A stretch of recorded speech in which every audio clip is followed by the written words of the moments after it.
Knowledge of self, love, truth, peace, freedom, and justice. You never stop learning. God is within. Protect your energy too. And remember, your haters really admire you. They just don't got the strength to tell you. You looking like a big deal. I'm looking like a big deal. Yeah. And I'm looking like the real.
That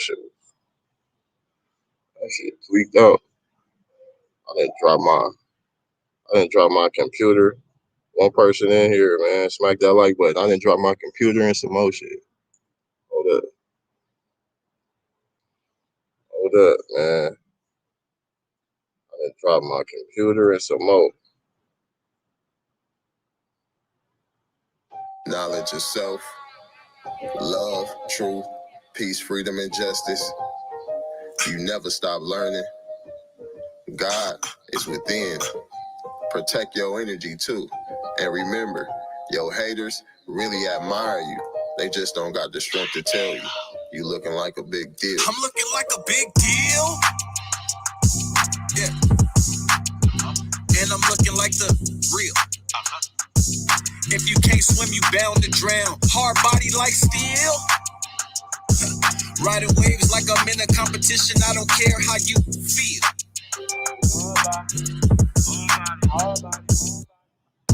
My signature is holding weight apparently.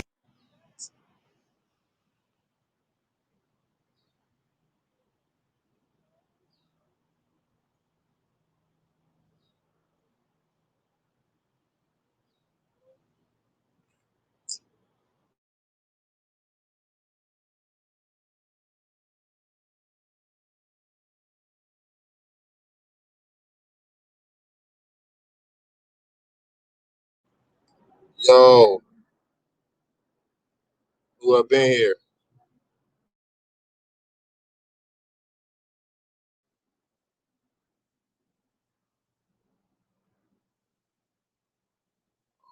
Like a big deal.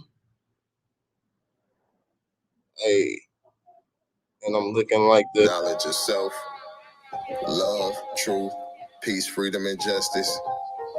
You never stop learning. God is within. Protect your energy too. And remember, your haters really admire you. They just don't got the strength to tell you. You looking like a big deal. I'm looking like a big deal. Yeah. And I'm looking like the real. If you can't swim, you bound to drown. Hard body like steel. Riding waves like I'm in a competition. I don't care how you feel.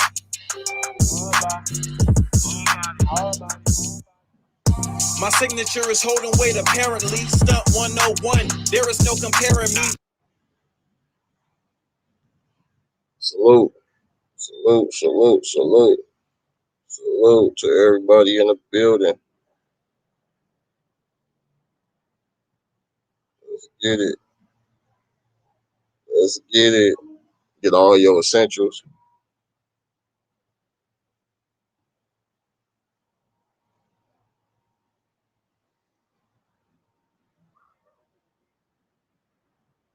Get all your essentials.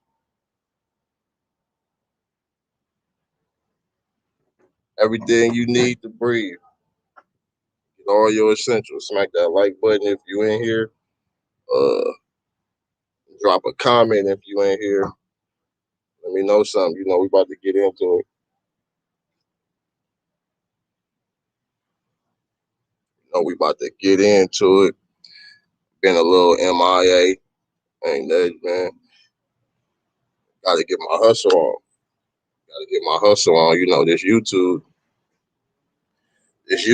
is new. So I gotta keep hustling regardless. Gotta keep hustling regardless, whether YouTube paying or not. So yeah, I just been getting my hustle on. If y'all follow me on the gram, you already see what I got popping. You already see what I be having going on.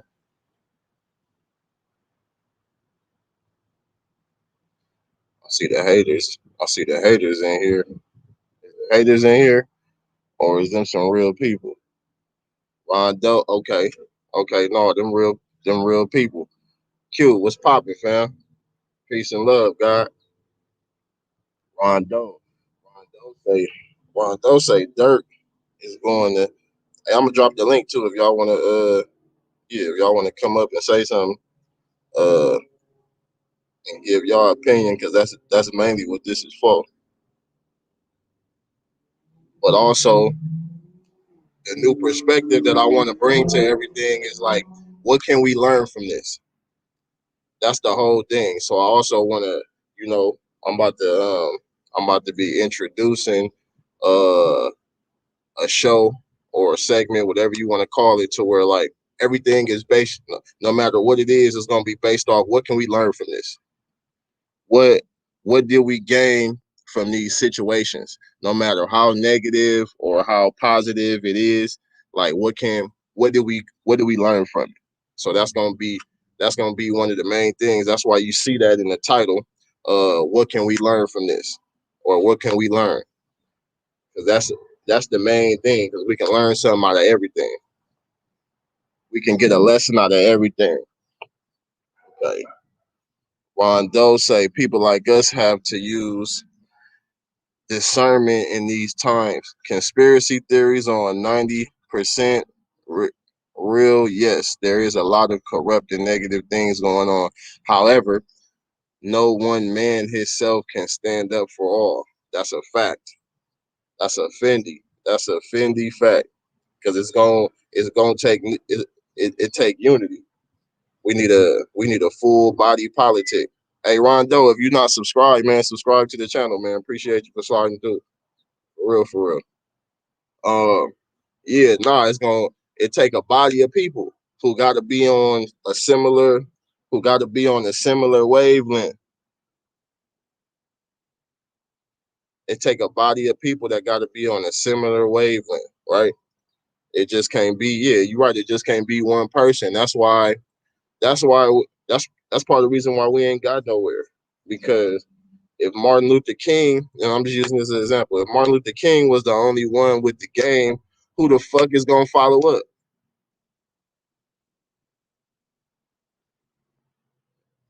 If Martin Luther King was the only one with the game, who is gonna follow up?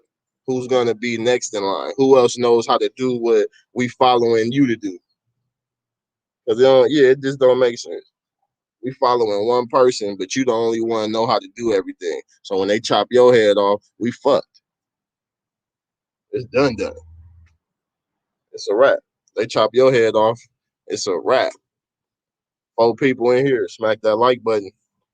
Smack that like button and drop a comment. We about to get into it. And look, I just got I don't know if y'all heard, but I'm gonna run it back again. I just got a new intro. I just got an intro to my shit. And I'm gonna be I just got an intro to my video and I'm about to use it. I'm about to use it at the beginning. Watch, check it out. Check out this intro I'm about to use. Keep going. Knowledge of self, love, truth, peace, freedom, and justice. You never stop learning. God is within. Protect your energy too. And remember, your haters really admire you. They just don't got the strength to tell you.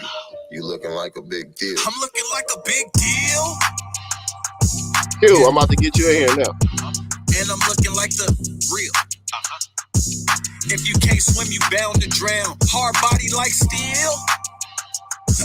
Riding waves like I'm in a competition. I don't care how you feel. Okay, let me run that back one more time. This gonna be my Knowledge of new. self, This gonna be my my intro for my videos and probably my lives. knowledge of self, love, truth, peace, freedom, and justice. You never stop learning. God is within. Protect your energy too. And remember, your haters really admire you. They just don't got the strength to tell you. You looking like a big deal. I'm looking like a big deal. Yeah. And I'm looking like the real. If you can't swim, you bound to drown. Hard body like steel. Riding waves like I'm in a competition. I don't care how you feel.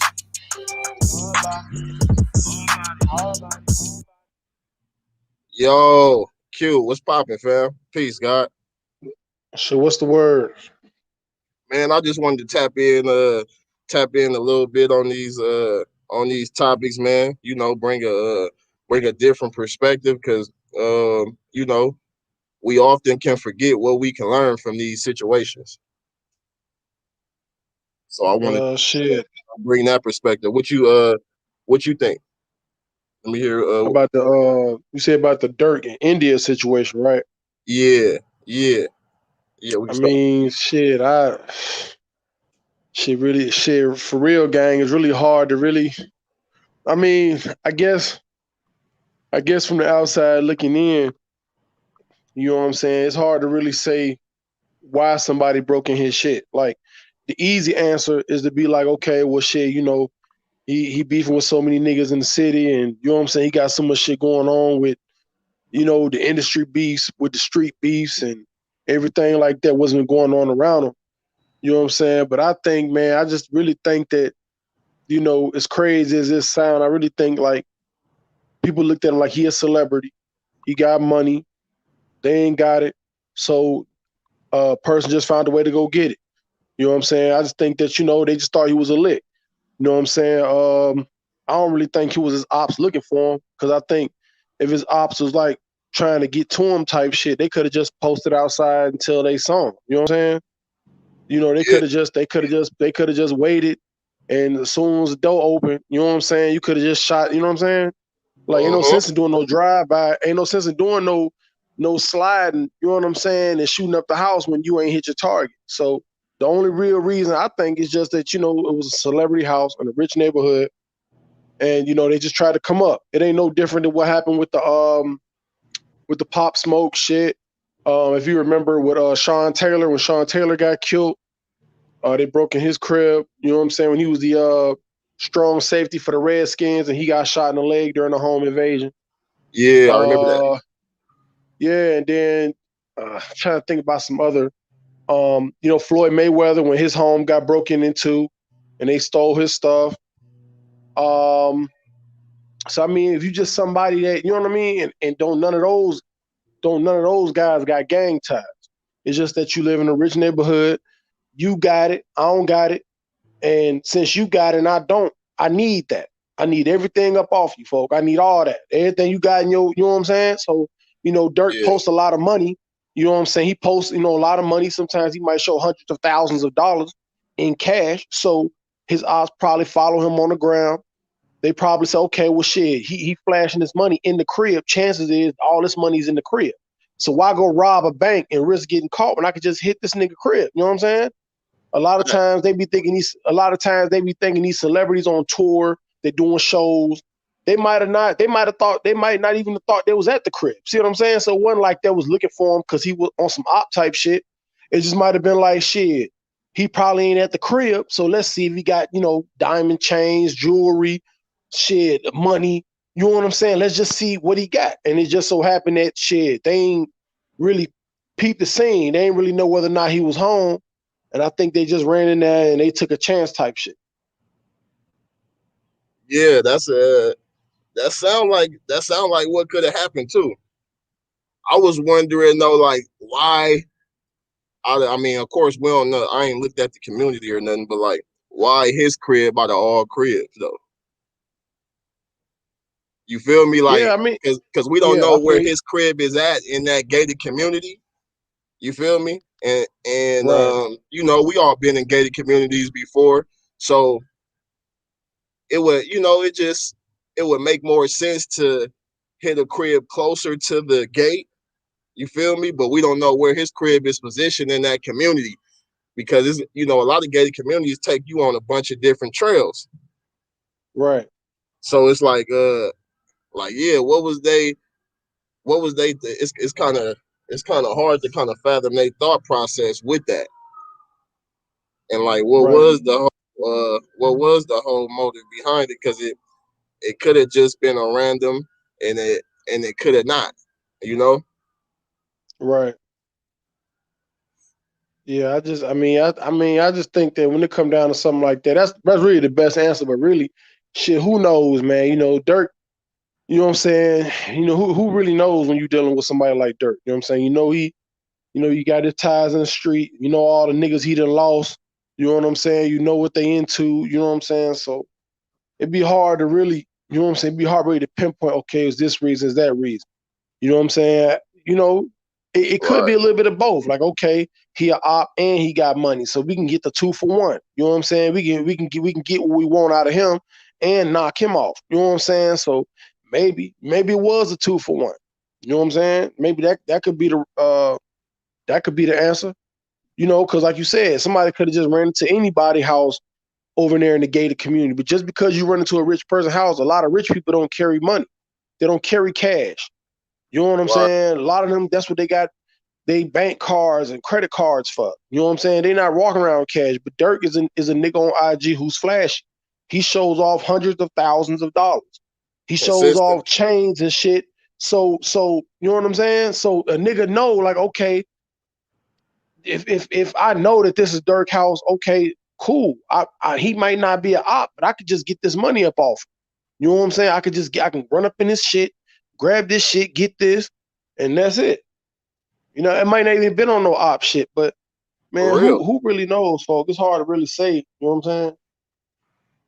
Yeah, because it's like, okay, if you out here, it's like this. I look at it like this too. Like, okay, people know you out here. You a little baby and shit. They know you living out here. So maybe eventually somebody found out, okay, well, he don't stay exactly in Atlanta. He stay on the outskirts. Cam, what's popping, fam?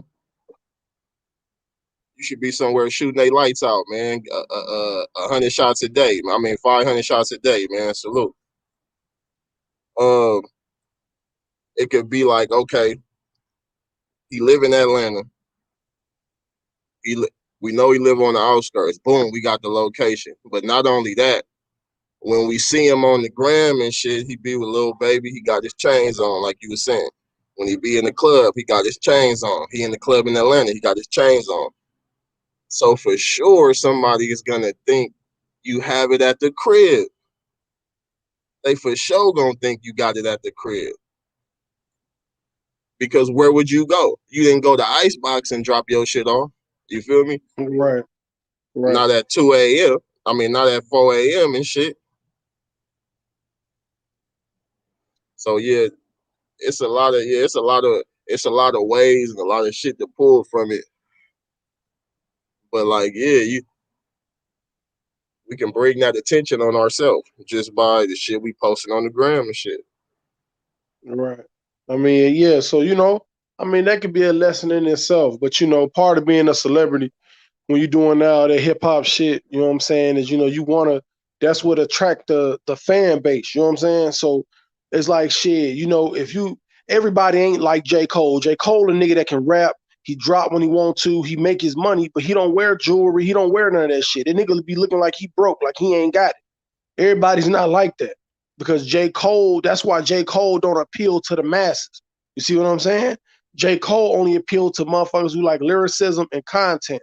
So that's the audience that he gonna bring in. Durk is a nigga that's gang affiliated, and he a nigga that has the following of a lot of the young niggas because that's what they idolize. They idolize a nigga that got money. They idolize a nigga that got chains and jewelry and Right. sliding on ops and all this shit. You know what I'm saying? So that's the type of shit that what I'm saying. Like that's the type of shit. That's the energy he bring too, though. You know what I'm saying? Since you sliding on niggas and you got money and these niggas ain't got shit, and I'm looking down on niggas like you ain't shit. That's the type of shit that'll make a nigga run up in your shit and take your shit. You know what I'm saying? Oh, okay, I ain't got it, but you talking down on me like, oh, okay, so cool. That's all right. So let me and 3-4 niggas, let's just run up in here and take what you got since you bragging like you got it and I don't. That's why I never really like a certain type of hip hop, you know what I'm saying, that flex on niggas. You know what I'm saying? Like, I never really liked that. Because I always felt like, shit, you keep flexing on niggas. Pooh Shiesty was the same way with that 40,000 in the club. You out here flexing on niggas. Niggas out here barely making it. Niggas out here eating. They ain't eating, starving, homeless and shit. And you in the club flashing money. Oh, okay, let me get this up off you, folk. I need everything up off you. You know what I'm saying? I need that. Because niggas is niggas who ain't even making 40,000 a year. And you walking around with it, flashing it and shit like it ain't nothing. Yeah. Niggas out here ain't even making 40,000 a year, folks. Okay, I need that up off you, all of it. You know what I'm saying? That, so that's how that shit go. Nigga, make your money. You ain't gotta wear all them chains and shit. A motherfucker know you got it. Motherfucker say what you want to about Jeff Bezos. That man ain't walking around with 9, 10 chains on. You know he got it. You know what I'm saying? Shit, Robert Kraft. You name a rich white billionaire. They got it. They ain't gotta show you they got it. You know they got it. Yeah. Niggas need to move. Niggas need to start moving right. Niggas be getting got. And a nigga like Durk should have had security anyway. Why the fuck is you and your bitch shoot? You know Von just got killed. Your brother D-Thang just got killed. He had his other little homie, OTF Timo, he got robbed a couple times. You know what I'm saying? You done lost Newski, Chino. You done lost half your gang. Half your gang either lost. Just Blow finna do life without the possibility of parole for that murder he caught out there in Hammond, Indiana. So half your homies dead. The other a good locked up for life. Ain't never coming home. And man, you gotta know that you supposed to have security and shit. Motherfucker say what you want to about 6ix9ine, but that motherfucker got security. You not gonna catch 6ix9ine in no shootout. That's what you pay them boys for. You're not gonna catch him in none of that. So you think Durk needs security even when he at the crib? Yeah, I mean, shit. Now at this point, shit. Either if you want to stay in that house, yeah, he needs security. But now motherfuckers done got the drop on your location and shit. So now you might as well pack your shit and move. He gotta go. Yeah. You gotta get the fuck up out of there. Cause now your location, everybody know where you at. The niggas who y'all shot at, it didn't get caught. Nobody got dropped. So the chance of them niggas coming back is very likely. You know what I'm saying? So yeah, you gotta get the fuck up out of there. Very likely. Soapbox Jones, what's up, fam? Peace, God. Very likely. It's very likely that they gonna come back. So you gotta go for sure. But and I think he should get out of Atlanta or Georgia, period. He ain't gonna be able to do that though, gang. He's still fighting that case. Oh yeah. He's still fighting that case. When you out on we out on bail, one of the terms is you can't leave the state unless it's for business, touring, doing shows and like promoting albums and shit. Like, you get a pass on the judge because that's your job. You know what I'm saying? That's your occupation type shit. But just on some I want to live here. Nah, you fighting attempted murder cases, you fighting 4-5 felonies. You know what I'm saying? They not gonna let you pack you a flight risk. You think they finna let that man leave the state? You got enough money to go to a third world country and hide out somewhere. They ain't finna let you do all that shit. You know what I'm saying? Yeah, no, that's a fact. I actually didn't even think about that. He do got the case out there, so he can't go nowhere. Yeah. One of them felonies is attempted murder. They not gonna let that man go nowhere. You know what I'm saying? So, the only really good thing he got going for him when they deal with that case, though, is that 2 of the 4 people involved in that case is dead, Von and Helleban. So, by both of them being dead, it's kind of like, okay, well, because a lawyer's job is going to be to try to make my client look as innocent as possible or minimize their role. So, I mean, is his lawyers going to be able to pin this on Helleban's and Von? Like, are they going to be able to say, okay, Von was one on camera running down the street shooting at him, and you know what I'm saying? Did Helleban's get the car and drive off, or was they just there? Like, how could they minimize his role? But so far from the stuff I done looked up, they got 4-5 felonies. And the Georgia is one of the first states, if I'm not mistaken. The chat can look this up for me because I could be wrong.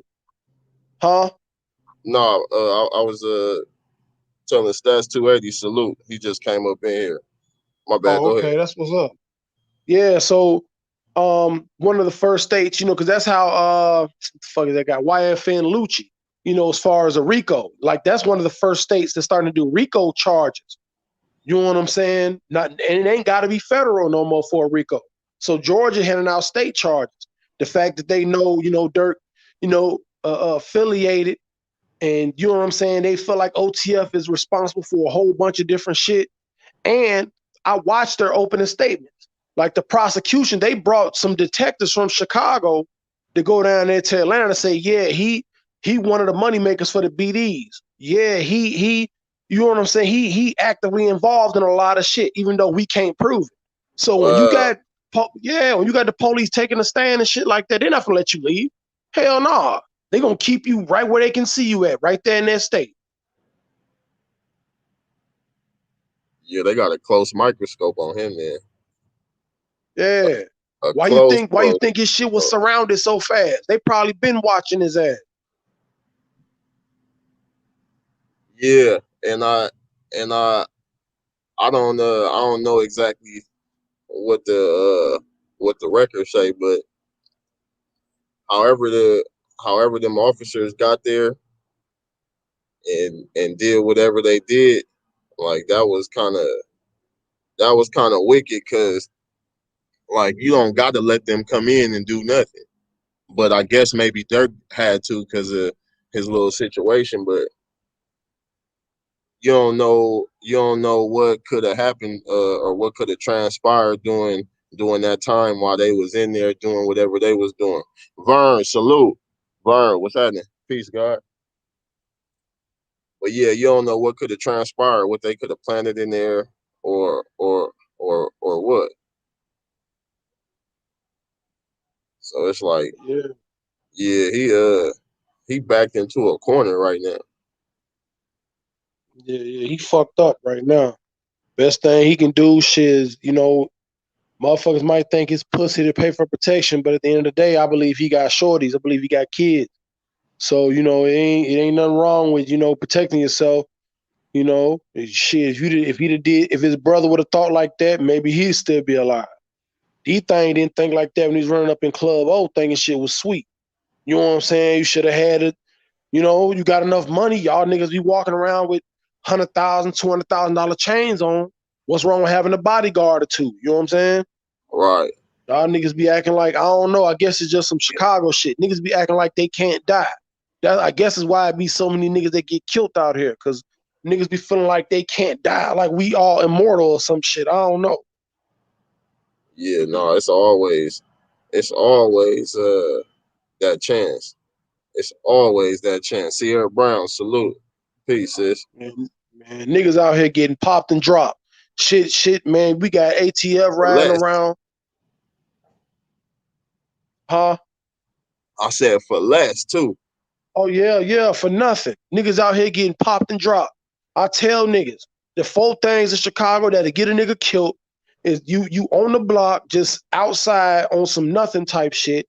You going to these house parties. A lot of these house parties be backdoor parties. You go to these motherfuckers, your ass getting whacked. You fuck around, be at the wrong gas station, you getting whacked. Nigga catch you outside, you getting whacked. Motherfuckers need to know you gotta move from point A to point B. You gotta always be moving. You can't be out here just head down, not paying attention what the fuck going on. We got Floating ATF around been and riding shit. around. Man, the feds been riding around in packs. Niggas getting caught with switches. They talking about giving niggas 15, 20 years type shit. Just getting caught with a switch. You know what I'm saying? Niggas can't be getting caught with them bitches. I Shit, heard. so motherfuckers got to know how to move, man. Cause all these feds out here, they charging niggas federally now. Chicago, Lori Lightfoot ain't got no control over nothing. She on here crying on TV talking about, man, she can't do nothing and all this shit. This shit to turn into a war zone. For real. I heard that they supposed to be giving out some money for information on tips that lead to people who got illegal firearms, accessories, and all that kind of shit. Oh Do it yeah, for the yeah, yeah. ladies. They What got up, they man? got Peace. the $1 million. Like they supposed to be giving up to $1 million and shit. If you turn in your illegal guns and shit, you know what I'm saying? They like, we'll pay for y'all guns and shit. You think niggas finna give up their pistols? Niggas ain't finna give up they shit. You got niggas out here getting killed. We had a 1-year-old get shot in the head. Somehow the 1-year-old made it. We had a 3-year-old get shot, a 7-year-old get shot, a 12-year-old get shot, and a 14-year-old get shot. All their ass got shot like at the park. Somebody else got shot on a water slide or some shit. Man, come on, man. Ain't nobody finna give up they shit. Kids out here getting dropped. Put your kids up. And that's a shame, but shit, that shit it is what it is. Niggas, man, motherfuckers better pay attention. You better keep your pipe. My thing is this. Go get you a legal Illinois pistol permit. Just get you some legal shit.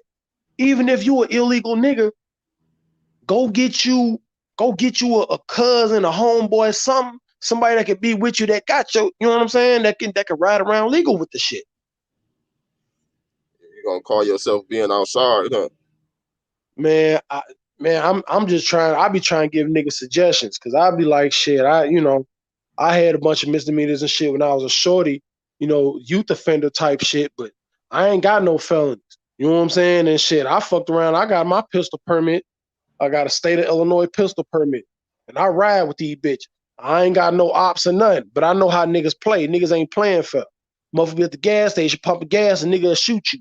Motherfucker ask you, man, you got some change, bro? Nah, bro, I ain't got it. Or you try to be nice type shit and go in your pocket and try to give a motherfucker a few dollars, give a little crackhead or, one of the little water boys $1 to them niggas to stick you up. So, nah, I ain't got nothing for nobody. If you get too close while I'm pumping this gas, I'm gonna shoot your ass. I ain't got time to be playing. Niggas ain't out here ain't playing, boy. This real life shit going on out here. Niggas ain't playing for. So you got to stay on guard. Yeah, you got to know what the fuck going on. You can't be out here texting and shit on the phone, looking around. Motherfuckers getting popped. You getting on the E-way, niggas getting randomly shot at. We don't know what the fuck going on. Bruh, no. You gotta see what the fuck going on out here.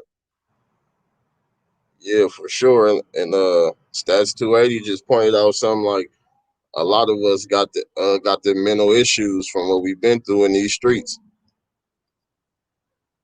Yeah, Stats 280, man, that's some real shit. Yep, That's some real shit. PTSD. Motherfucker, yeah, PTSD, absolutely. PTSD. Shout out to Sierra Brown. Shout out to the Queen. But we don't really understand what we going through. We just know we going through some shit because we moving so fast. We don't really get the time to take a break and breathe. Always trying to stay on guard. Man, this shit worse. I mean, I know some people find that shit disrespectful when a motherfucker be talking about, oh man, you know, we living like soldiers, or we say we got PTSD. Oh, you're disrespecting the military. You disrespected, man. Listen, man. The military, they do that shit overseas and they come home. We live this shit every day. Ain't no going home. You know what I'm saying? Motherfucker, you can go over there for a couple years, and you know, if you make it and you make it back, you good.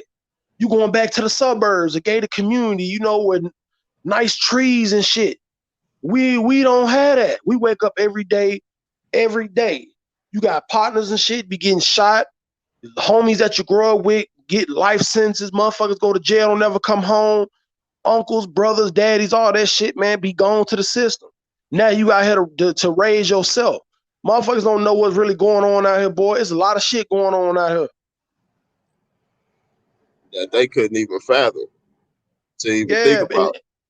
And it's hard for us sometimes as black men. We got it the worst, and a lot of niggas don't want to admit it. But as a man, it's like shit. You know, we might lose our OG to the street, or we might lose him to the system. So now he gone. So now we don't know how to have that type of compassion or empathy when we dealing with our women. You see what I'm saying? We don't know how to tell them we love them or show them gratitude or all that shit, because while we outside, you know what I'm saying, we either shooting at people allegedly or we getting shot at. You know what I'm saying? We got to deal with trying to make a couple dollars. You know, we got to deal with trying to feed our family while trying to keep these, you know, Caucasian people off our ass. So it's a lot of shit going on, man. The black man got to be the leader of the household, got to be the provider and the protector. But we got to also raise our kids. We got to instill our values. You know what I'm saying? We got to be there for our homies. We got to, you know what I'm saying? So it's a bunch of shit that the black man got to take on every day. You know what I'm saying? Every day we got to take this shit on every day. And we don't get the credit that we supposed to get. We supposed to get that credit. People say, oh, well, you know, it's something that we supposed to do. We supposed to, yeah, that's true. But man, we just need more women to understand that sometimes we might not have that type of emotions to express ourselves and that type of empathy to try to understand they side sometimes. Sometimes we just need them to stick with us, because having a good woman could lead us out the street, could lead us on the right path. You know what I'm saying? Sometimes it ain't wrong with sometimes having a good woman to give us some guidance and some direction. You know what I'm saying? You preaching right now. No, that's a fact. Stats 280, salute. Salute to you and salute to the homie. I can't see his name, but salute to him. Oh, that's Wild Honey's cute. Oh, I seen it before. Salute to you, Wild Honey's cute. Salute. But What's good, gang?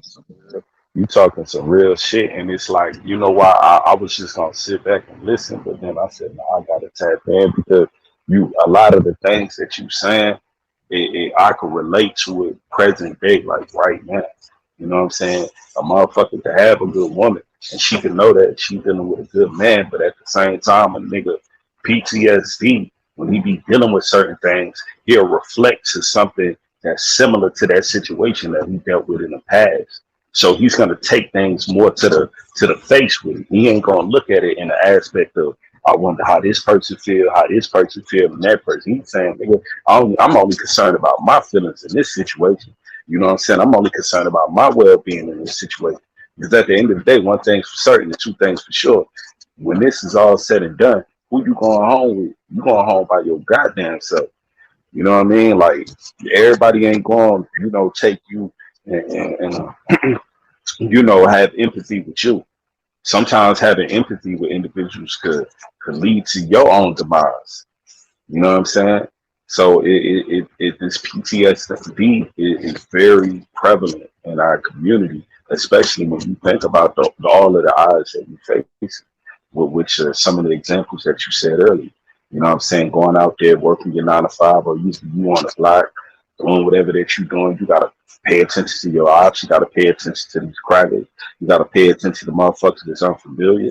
You got to pay attention to these scandalous ass bitches that probably just want to holler at you just because you convenient. You looking like a lick right now. You know what I'm saying? She might be trying to set you up for a nigga. You know what I mean? It's a lot of things that target us. You know, and a lot of women, a lot of our black women don't identify with those things because they're not in that lifestyle. They don't understand that. So when you said the whole point of sometimes, you know, she could be saying a lot of the right things, but it just could be totally different in the aspect in the situation that you're involved in. You can't be thinking about everybody else. She gonna tell you about that empathy part, like, look at it from their aspect, look at it from this.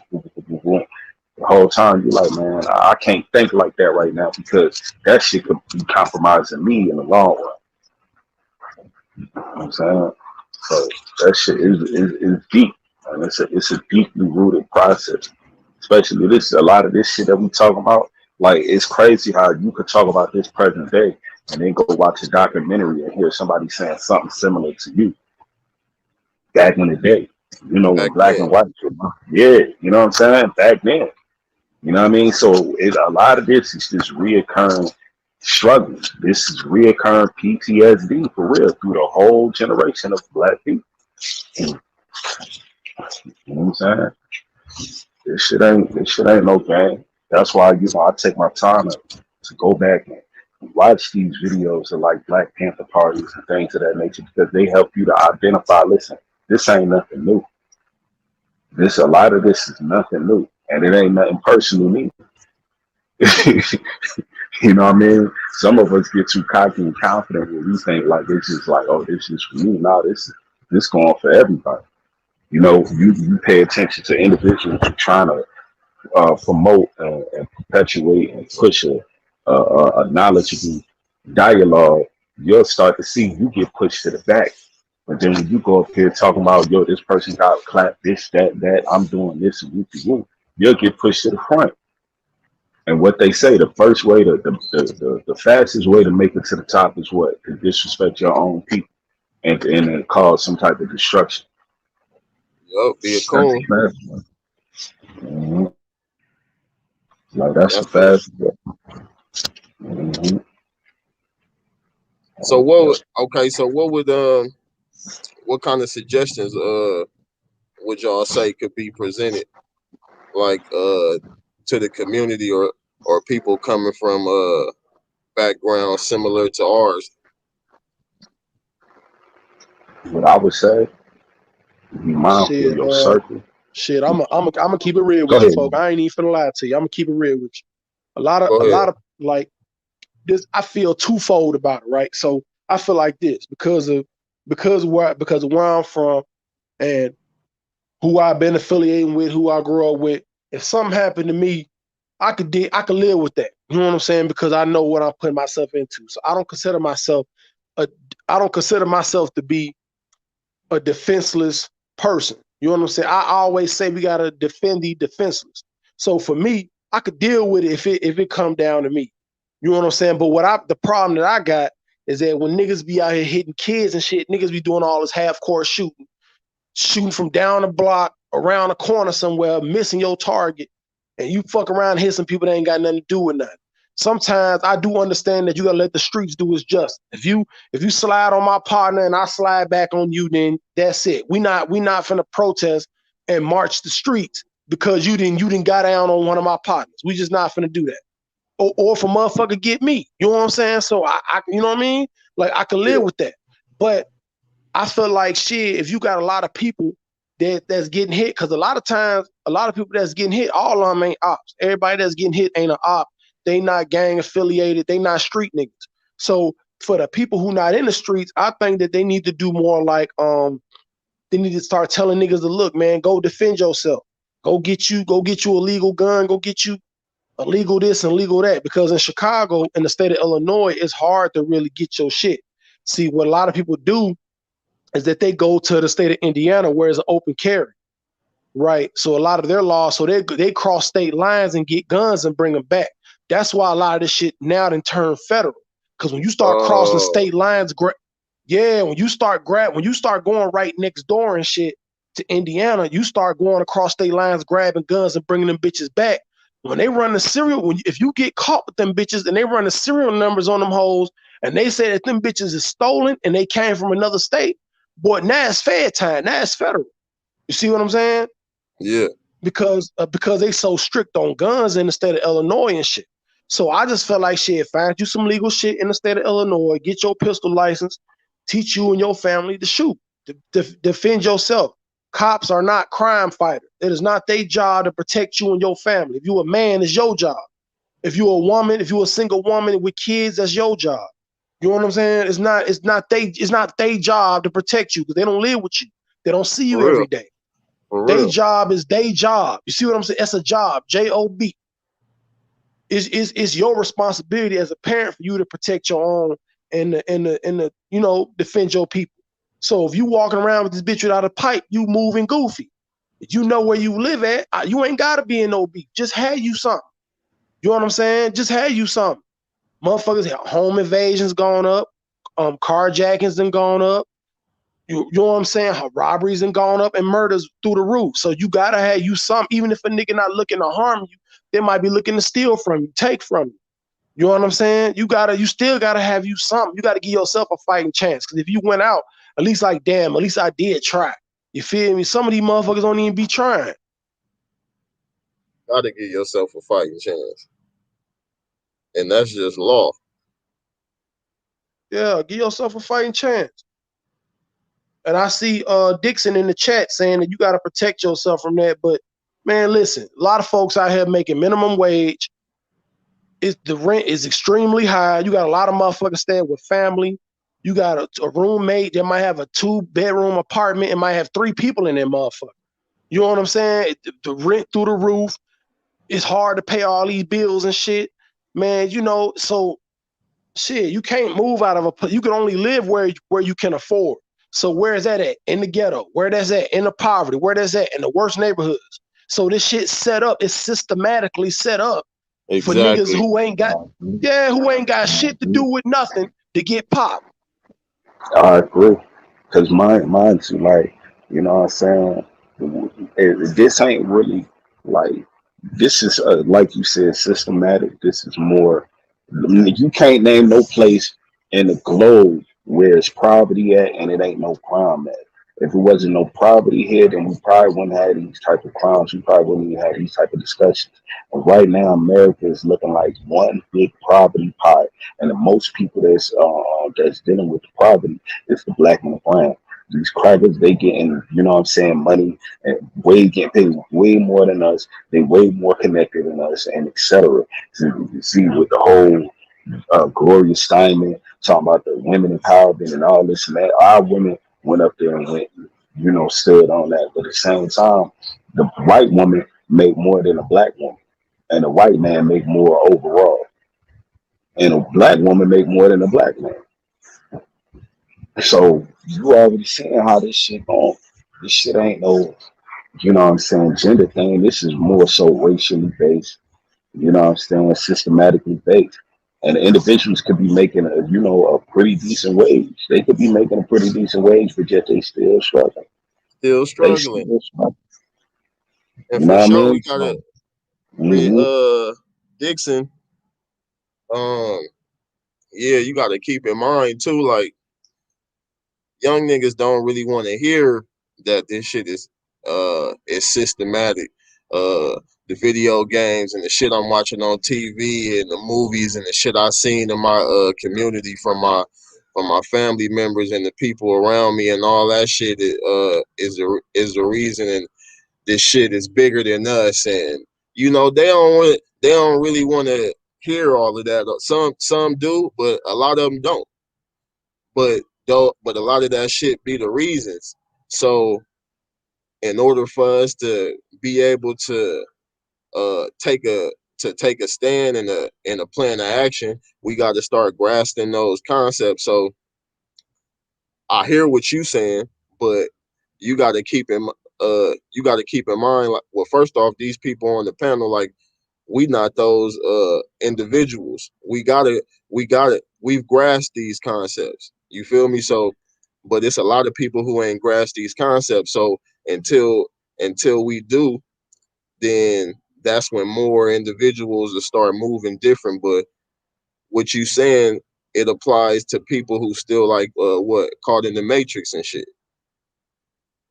And when you caught in the matrix, man, that shit, you know, you just going, you living day by day. You looking at it's all about your environment and what you going through on a regular basis. That's all you concerned with, and how to get through that the best way as possible. So, you know, that shit it sound good, but hell no. Nah. We in fucked up times. We up against a lot of shit and don't know it. And being that we caught up in all the shit that we caught up in day to day, it's hard for us to even think about taking the time to even think about anything different. Why quit now? Salute. Peace, fam. Thanks for tapping in. Everybody smack that like button if you up in here, man. Appreciate you. But we that's what we up against. So I don't know where you living at or what kind of, you know, situation you grew up in, but that's not ideal what you talking about, because we up against a spiritual warfare, a bio warfare, psychological, physical, everything. Like, shit is shit is fucked up. And I ain't saying that to make an excuse for nobody, but what I am saying is that, like, you can't you can't just be like, oh, it's your fault if you don't do this and you don't do that. Like, your situations and the shit you go through, um, a lot of times dictate your actions. Go ahead. Hey, I'm stand on that. You know what I want to say too? And I bet you a lot of people could beat this and a lot of people not understand. A lot of us are living in these urban areas, especially New York City, or even let's say, you know, certain places. A lot of these places are food deserts, to where as though we're not even getting high quality food, man. Then you wonder why these motherfuckers are so skinny, small ass, scrawny ass frame niggas. It's because they ain't Right. even getting real nutrition to even, you know, develop correctly. So that's where that whole, you know what I'm saying, what you just said, like the chemical warfare, a lot of this shit, man, it's a lot of things that we deal with. Well, you go into these extra supermarkets and this and that. Man, that shit be like grade, some negative grade that you probably shouldn't even be eating for it. You know what I'm saying? Your supermarkets is basically full of bullshit to a point where you ain't even really going to the supermarket as much. You probably going to a fast food restaurant. You going to a fast food restaurant. That shit ain't got no nutrition value whatsoever, causing cancer. So it's so many things that's laid in front of us as an obstacle. You know what I'm saying? Socially, economically, uh, in your relationships, all types of different things, man. Like, it's a lot going on. Yeah, and we not prevalent to it as a mass. As the masses, like, we not prevalent to it. So yeah, a lot of people ain't thinking about uh, you know, this and that and what's systematic. Motherfuckers is trying to eat today and tomorrow and the next day and make Right. sure that they keep eating.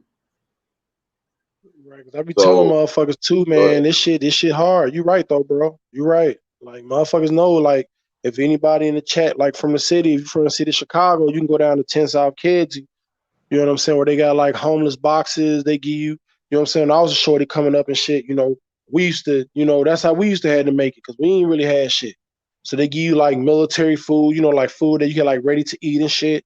You know, you get like canned foods and shit. You know, they got like places where homeless families and shit can go. And now, you know what I'm saying? Now they not spending as much. You know what I'm saying? Now, and that come from the political things too. So now what happens is now when those homeless people going down there to get food, or homeless families going down there, or a single black woman going down there to get food and trying to and trying to feed herself a family type shit. Now the box is getting a little smaller, or they only got enough to feed certain families. So now I gotta go out here, I gotta go scam some shit. I gotta do some PPP type shit.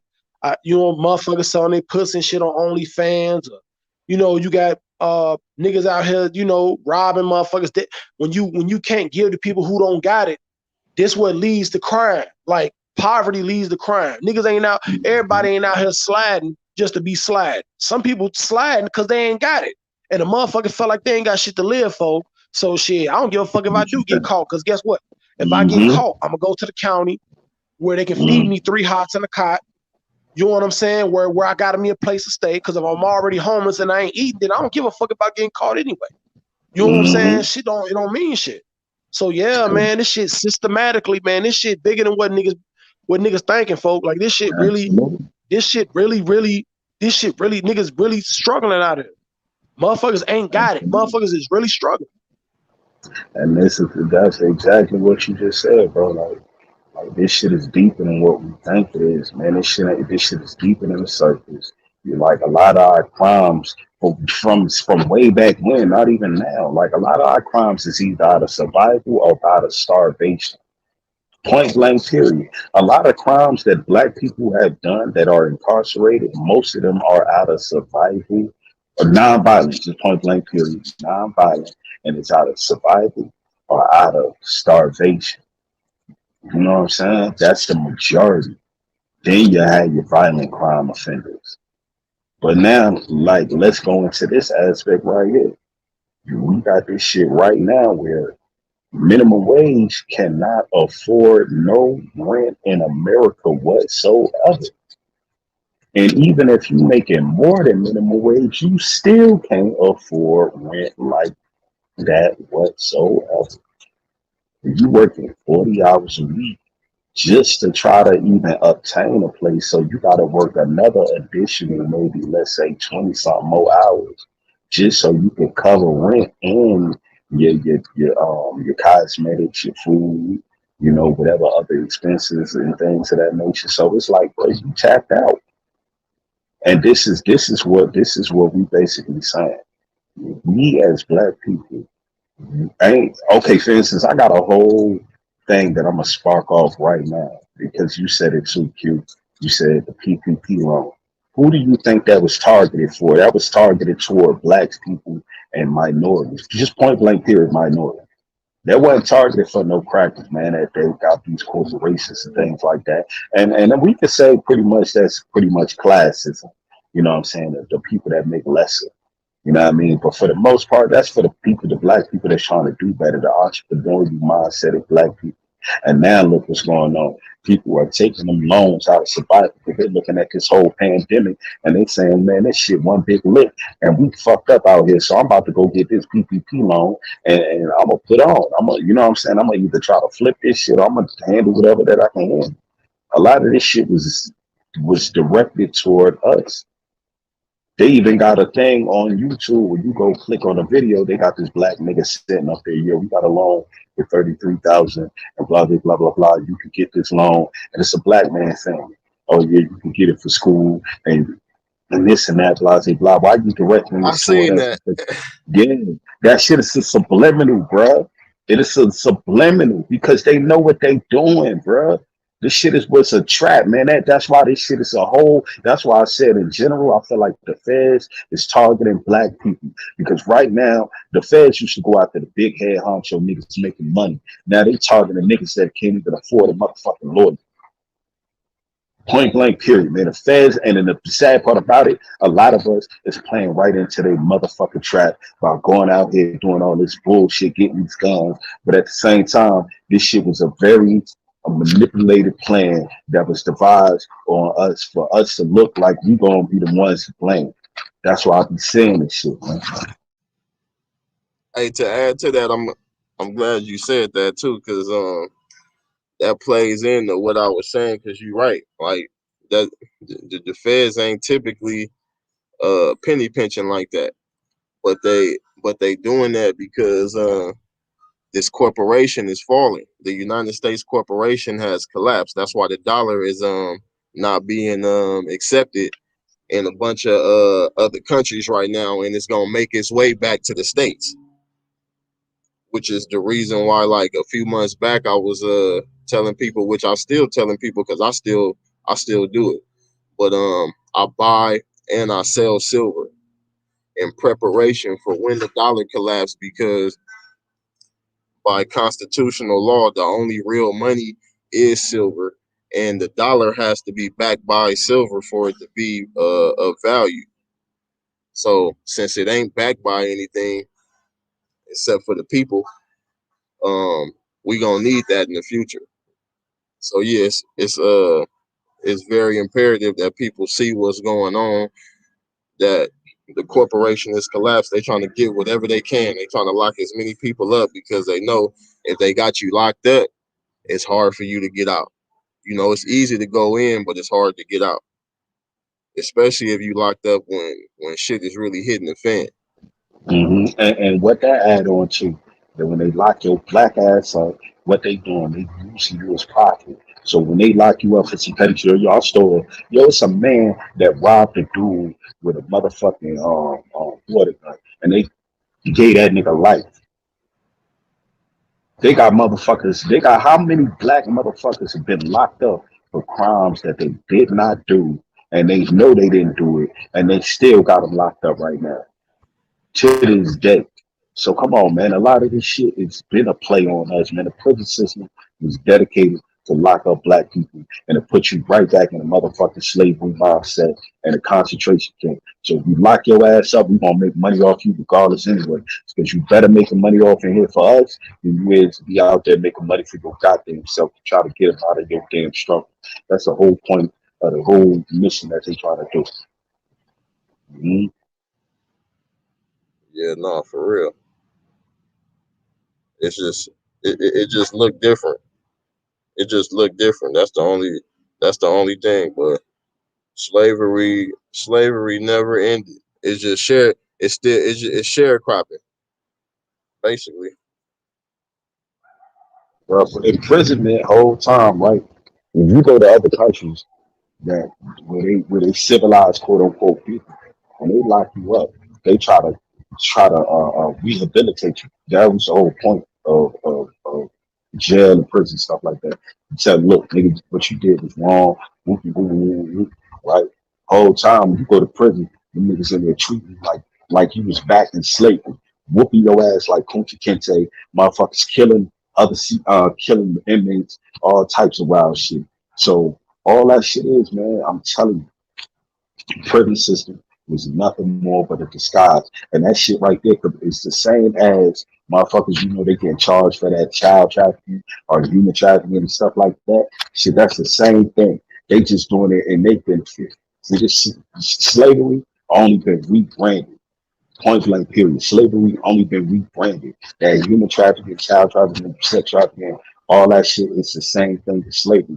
Because when that shit was being done to us, they wasn't labeling it that. It was calling it human trafficking. It was calling it organ trafficking. It was calling it sex trafficking. Or they wasn't calling child trafficking. They was calling it slavery. So all they did was rebrand it into different points, depending on the objective of them being trafficked. You know what I'm saying? So don't let that shit go over your head. A lot of these niggas are sitting there blindfolding y'all and feeding you your lies, but yet they see the truth. So we, as black individuals who come from that struggle, a lot of us can speak to that demographic that don't have these individuals to talk to them in a manner to where so they can understand the layman's terms. You know what I'm saying? Instead of hitting you with a whole bunch of dumbass, big ass words that all mean the same shit when you just speak it regularly. They just want to be complicated. And a lot of that shit just do to throw you off. Instead of just saying what the fuck it is. That's a problem. It's too much politically correct shit instead of just addressing it for what it is. You know what I'm saying? That's the whole problem right now. That's why these politicians is nothing but word manipulators and manipulators of the mind. Because all they could do is sit here and tell you what's going wrong in the community, but do they actually take the time out to address it? No. You know why they can't address it? Because they ain't going through it and it ain't affecting them and they ain't never been through it a day in their life. Half of these millionaires who made millions will tell you the first thing they're gonna say, I stand on that. What is that? Work hard and you could be just like me. Nigga, that's a fucking lie because you ain't had to work hard a day in your life. You got that shit through your family. Nigga. Fuck is you talking about? This I shit was agree with meant that. for, yeah, they AQ. This shit was meant for the black man to remain a slave race, bro. And I just found out that that whole Darwin theory, with that man right there was Darwin. Charles Darwin's a motherfucking racist, and he looked at black people as a motherfucking slave race. So therefore, in the scholastics of the academia, the school books, whatever you want to call it, them niggas been perpetuating, keeping us dumb, stupid, and being slave and docile in the school books in this Western knowledge. So point blank, period. We should, this right there is a lawsuit. This is indoctrination. You know what I'm saying? I know everybody heard about the Darwin theory, the man turning into monkeys, but the white man is standing in front of the black man.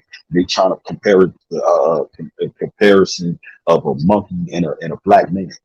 And then a black man, I mean, then a white man is supposed to be allegedly the superior race. He even half of the doctrines was basically wasn't even published correctly. They put half of his shit out, but when he originally posted, that man was a part of the Aryan nation. Yeah, they be capping with a lot of that shit. Well, mostly all that shit. They flip all everything that is them. They try to turn it on to us. Everything that is Yeah, them, they I try to agree with turn that. it on to us. Yeah, I agree with that. I agree with that. Yeah, y'all, all y'all in the chat, man, run them likes up, man. Run them likes up. Share this live, man. Subscribe if you ain't subscribed, man. You know, the more people that know what the fuck going on, man, the more the better. You know what I'm saying? Knowledge is everything. You know what I'm saying? It's more Real. important than money. Knowledge is more important than money. You gotta have knowledge, man. You gotta Mhm. know how to live. You gotta know how to eat. You gotta know how to move.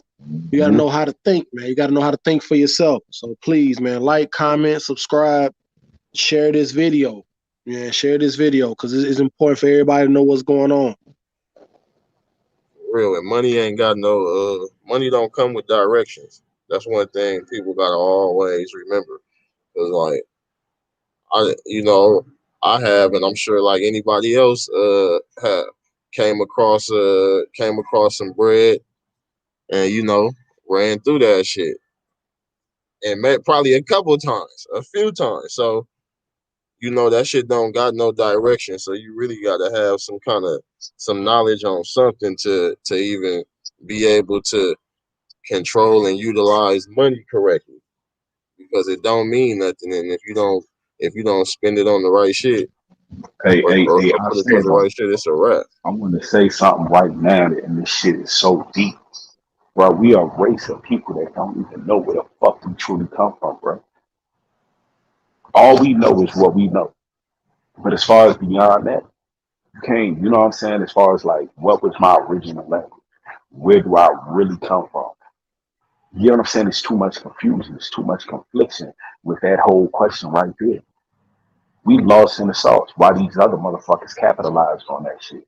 They use a lot of manipulation and our confusion. We wonder why we come to the point where you get speaking your piece and speaking your mind until they're trying to critique the way you put your sentences together.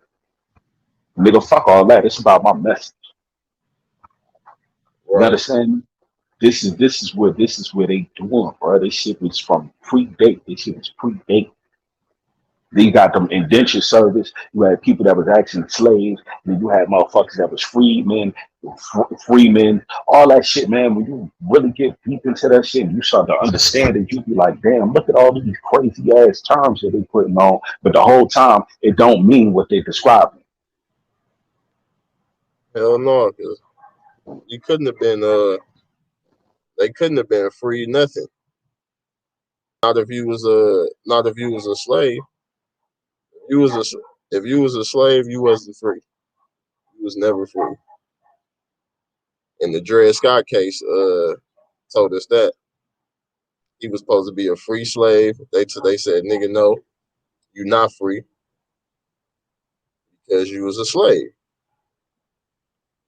You don't got no nation. You claim to be from a slave descent. And if you're from slave descent, you can never be free. Right. And I've been trying to tell folks that too, man. Like, you know, the reason why, you know, Haiti going through a lot of what they going through, man, really is because they're the only black nation that really fought and earned their freedom. You know what I'm saying? Like the Haitian Revolution, like they fought and killed and won. They fought to be free. You know what I'm saying? And they did it before anybody. You know what I'm saying? Ain't nobody. The white man ain't let them be free. The white man they ain't asked the white man for his permission or none of that. They said, yo, we need that. You're gonna give us our freedom, or we gonna start sliding on everybody. See that was a people that was together. You know what I'm saying? They didn't care about nothing. You know what I'm saying? So, you know, when they fought for their freedom, man, you know, it's just like, even though they fought for their freedom, right? There's a article, man, I think I want y'all to look into where the Haitians was trying to sue like I think France, and they was trying to sue another country for like 50 something billion dollars. Because what happened was, you know, they had extorted them for resource. They're like, yo, we'll let y'all be free if y'all continue to pay this amount of money. You know what I'm saying? Like every year. I want somebody to look this up. And so what happened was the Haitian people kept paying. They kept paying. They kept paying. So after they fought and killed a lot of these French people, they was like, okay, if y'all don't want us to come back, then, you know, then pay us this money. So they had been paying them millions and billions of dollars for generations. And that's why their country never really prospered like they supposed to. You know what I'm saying? That's why that country, that black nation, couldn't stand up on its own, because it was being extorted by these other countries for so long. They didn't, you know what I'm saying? Like they weren't unable to survive on their own. You know what I'm saying? They weren't able to survive. You know what I'm saying? You would think that with a nation like that, man, they can grow like weed and grow crops, agriculture. You know what I'm saying? They could, you know what I'm saying? They could have, you know, like how the Cubans have the cigars and shit. Like it's shit that they can make, and they can make money doing business with other countries and shit. You know what I'm saying? And the reason why they weren't able to make it because, you know how it go. The white man get with a black man, they make him the president. But what they doing is really that black man really work for them. You know what I'm saying? So the black man is doing all they can to enrich those other than their own people. That's why a lot of our African nations ain't make it out of poverty like they supposed to. That's why a lot of our nations ain't really built on their own. That's why we ain't never really got our own Wakanda, where it's a black nation that can survive on their own. Okay, No, and I they want to still say something. colonized. They was colonized. I want to say something to that. You know what I'm saying? Because we all speaking some shit. We talking deep right now, and what I love about the fact is that we compliment each other. Because ain't man one of us saying nothing wrong, but we all filling a void to where as though it complete and it connect. Now, what you just Peace, said, Wanda, right? salute. Go Yeah, ahead, Steph, peace my to bad. everybody in the chat. You know what I'm saying? Salute to everybody in the chat and hit that like button, subscribe. Um, yeah, so what you were saying, like Greenwood, for instance, you know, Greenwood, that's Tulsa, Oklahoma. That's where the first, one of the first catastrophes on Black Wall Street, on our black people, when we were quote unquote free.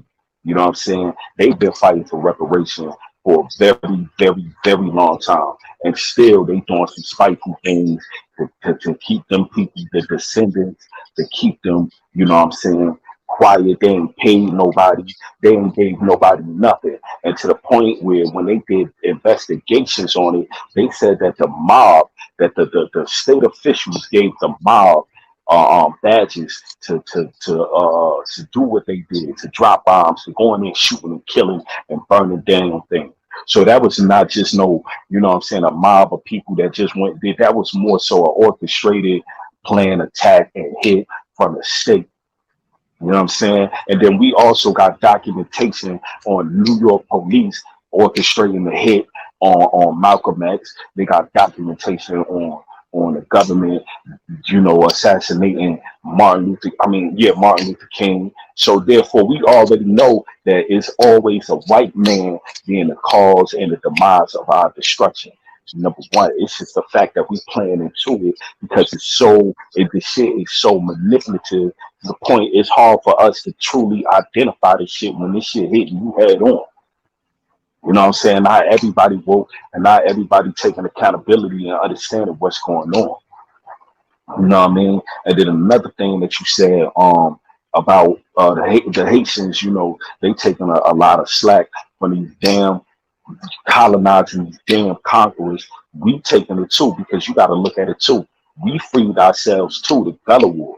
They sat there and lied to us talking about Abraham Lincoln did this shit to free the slaves or whatever the case may be. No, he didn't, nigga. Niggas fought 1,000 motherfucking Navy niggas, and it was only 400 blacks and 400 Seminole Indians, and that's why the Everglades down there and all that is very historical for the slavery and for the Gullah Wars and all that because that's where that shit started.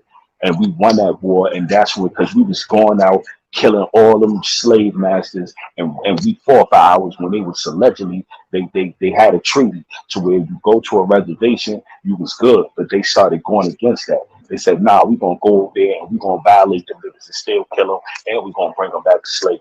And them niggas fought for their freedom. So that's how we got free. It wasn't no Abraham Lincoln. And that's a whole nother thing. They be sitting there lying to us, trying to make it seem like America ain't racist and all these corporations ain't racist as well. You know what I'm saying? A lot of this shit is racist as fuck to us. And they want to keep us as slave race people, point blank, period. That's the only reason we still here. Because they could profit off our ignorance and they could profit off of us being a slave to them. No, that's 100. That's 100. And to add to that, it's I agree with that. But one thing I will say that they had us twisted about with the Abraham Lincoln thing is that with the Emancipation Proclamation, right?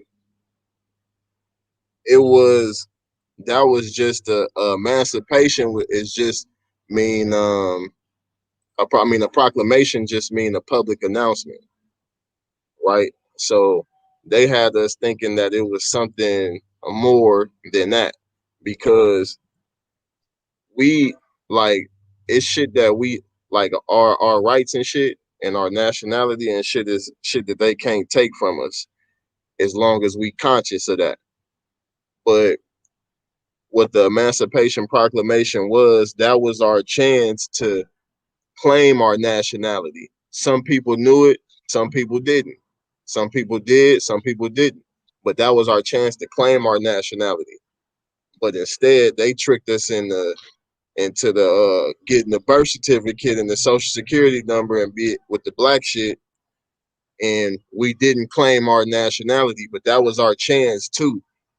But nobody knew what the fuck nationality was. They wasn't, you feel me? That shit wasn't prevalent. A nigga like, man, we was just fucked up. So we can be better off now. That's what we on. So with that whole thing, like they had this misconstrued, like so Lincoln did do something, but he didn't at the same time. Because if we didn't know what the fuck to do with that announcement or know what it meant, then it's like you didn't say it. Or if everybody didn't get the rundown on what the fuck this public announcement meant, then it's like you didn't say it because everybody couldn't take advantage of it. Right. And in those days, people couldn't read shit. Blacks, it was against the law for a black man to know how to read or write. So Right. you putting some shit in the paper talking about a nigga free. A nigga don't even know what the fuck you looking at. And the white man, the master, ain't gonna tell his slaves they free. So that's where that whole Juneteenth shit came from. Because you had motherfuckers all the way in Texas, you know what I'm saying, that didn't even know that was free years after the man said what he said. So shit, you know what I'm saying? Like, man, come on, man. You know, then you got to look at the different types of slavery we dealing with. You got to go from convict leasing, right? Because we had that. We had the chain gang, right? We had that, right? So you had you had like right after slavery, you had Reconstruction, and then after Reconstruction, you had where a bunch of niggas who is free, they can't read, they can't write. A black man or a black woman, they don't have no money, so they can't. Where the fuck can they go? And they don't own shit, so they can't start shit. They don't have their own land because y'all didn't give them shit when they said it was free. Y'all just let them be stray dogs because that's really what we was. We was stray animals. Motherfuckers say, okay, well now slavery over. Okay, there go the dough. Now go. Now what? It's You like, know what how I'm do we saying? be Now, free? You don't know how to right. be So, free. but didn't give us shit. People didn't know how to read or write. I'm gonna tell y'all how real this shit is. My grandfather was born in Helena, Alabama. He was born in 1899, right? And he died like shit. I think he lived almost to be 100. Somebody been like 1998 or some shit, right? Now, for the most of his life, he didn't know how to read or write. You know what I'm saying? He learned later on because his mother and my great grandmother and father, when they had him, they came from they was born in slavery, but they was born in Louisiana. So they would lived on a plantation that was called Louisiana the hell that shit called. It's like a big ass mansion in New Orleans that they was where they was born at. So you gotta like know your history and shit, you know. And then that's when they moved to Chicago and with my mama and shit. And then you know what I'm saying. But I say all that to say slavery really wasn't that long ago. You know what I'm saying? Because if you think about, we only been free about 55 years. The Voting Rights Act was in 1968. I think the Civil Rights Act was in 1964. Yeah, so the Civil Rights Act and the Voting Rights Act was like in the 60s. So we only been free really about 55 years. To put that shit in perspective, I'm 34. You know what I'm saying? So we really ain't been free that long. You know what I'm saying? So it's like we still so far behind. It's like, how do we really make it? You know what I'm saying? Besides throwing a basketball or shooting a basketball or catching touchdowns and shit, how do you really make it? You know, or rapping or being a singer or some shit. You know what I'm saying? Like, how do we really make it? And so, you know, for me, it was hard for me knowing how to read because shit, my mama didn't know how to read and my granddad didn't know how to read. So a lot of that shit as a black man was still, you know, we still catching up. Believe it or not, we still catching up. Oh, that's a fact. It's true. We ain't gotta believe it. We can see it. Sure, There's a lot of brothers out there that's just like us. There's a lot of brothers out there who may have had grandmamas and granddaddies and shit. If your grandmama over 60, 70 years old, ask them what their life was like when they was young growing up. That somebody in their house didn't know how to read or write. Ask them. You know what I'm saying? Somebody in their house might be illiterate. You know what I'm saying? Don't really know how to do shit. That shit come from slavery. Our people still trying to catch up. That shit ain't no game. And that's an absolute fact. And that's why I'm saying, and even now that we getting a little bit of, you know what I'm saying, books and learn and read or whatever the case may be, niggas still fucked up in that situation because they still lying to you. They still manipulating the motherfucking truth. They still manipulating the motherfucking truth. They still lying. You know what I'm saying? So now we getting the half-ass truth. We getting the white version of the truth. You know what I'm saying? So this shit is some bullshit. And I'm happy that you said something about the whole, you know what I'm saying, the year thing. Because yo, bro, Emmett Till, I believe 1955. Come on, man. That's 1955 when you're supposed to be out of slavery and shit like that. So you got to think about all the other adversities that niggas face after allegedly being free. Imagine him being free and you still getting crucified like you supposed to be motherfucking a slave. And that's what them Nah, go ahead, my bad. Go ahead. Yeah, like, you know what I'm saying? Like you out here trying to make an honest living and a motherfucker out here burning your lawn up, trying to burn your house down, telling you can't live over here because we this is our community and whatever the case may be. Imagine that type of turmoil. America made niggas into black people into criminals and shit. They bred criminals. They made us criminals because point blank period. Because if you look at the gap when we with the Bobby Seale, Huey Newton, all them individuals, Oakland, California, when they was over there trying to, have everybody get educated, putting out different little programs to help empower us. Look what they did to us. They treat them like criminals when all they wanted to do was have some type of equality and some type of rights and respect to being black. So now you got a whole bunch of thugged out ass niggas gang banging, shooting at each other, all types of shit. Why is that? That's because look, we can't even get right even when we trying to be right. So all we can do is wrong in the eyes of the white man. You know what I'm saying? This shit deep. Yeah, Yep. Shit I is agree deep. with that. Yeah, slavery come in many forms, man. Slavery come in many forms. Like I said, you got slavery, you had convict leasing, then you had the chain gang. Now you still see what's going on right now today. You got motherfuckers working in prison. They took away all the trades, all the skills that a black man could get in there to try to not go back there. And now they done took them all away, so a black man end up back in those same situations, man. You got niggas working in there 19 cent an hour, 30 cent an hour type shit. That shit's slavery. And everybody at a job at a prison, they have to work. It ain't an option. You have to have a job. Ask any nigga you know that's in prison. Everybody got a job in that bitch. You gotta do something. You know what I'm saying? You gotta do something in that motherfucker. So yeah, man, that shit ain't no game. Motherfuckers getting paid one way or another. Every black body that's in prison, somebody paying them. We had some shit go on a couple years ago where people was protesting against the prison for letting them out because the prisons was mad that they didn't fill their penitentiary up to full capacity. They was beefing with the DA and the governor like, y'all, we need to keep these niggas in here because we're not filling up enough beds. We're not meeting the quota. You believe that shit? Hey, bro, they treat that Yeah, shit like a I system, do. my nigga. It's mandatory for them to keep them goddamn beds full. So with that being said, that shit ain't to right the wrongs of niggas out here doing bullshit. That shit out here to keep them motherfucking beds full, man. Point blank period. That shit ain't for no, oh, these niggas out here criminals. That's why you got black kids still a candy bar and he getting 15 years for some shit like that. And the white boy did the same thing. Oh, we gonna let him on probation. Yeah, no, Come that's to on. get that Facts. money. That's to get that bread. Exactly. They locking these boys up and sending them with these football numbers because they want to keep their ass in there as a profit ticket. Motherfuckers is meal tickets.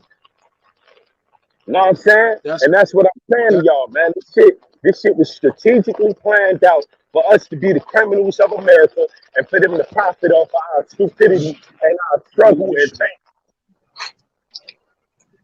Hey, and to No, add but to that, real quick, I got a little video. It's about 10 minutes. Little 10-minute video. It's gonna break down. I don't know if y'all familiar with the Christian Black Codes of 1724. I heard of it, but I ain't never really dig too much into it. I'm gonna have to check it out. Okay, bet. Well, yeah, I'm gonna play a little video real quick. It's gonna tap in on some of that. Hold up.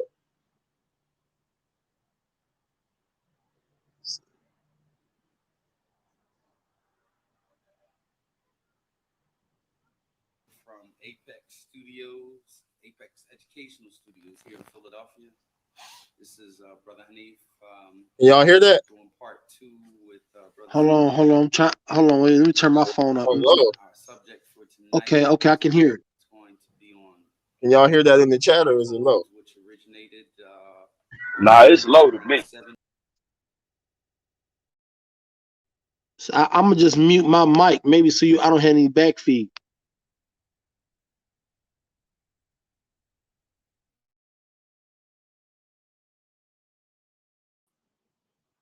Okay. Hold up.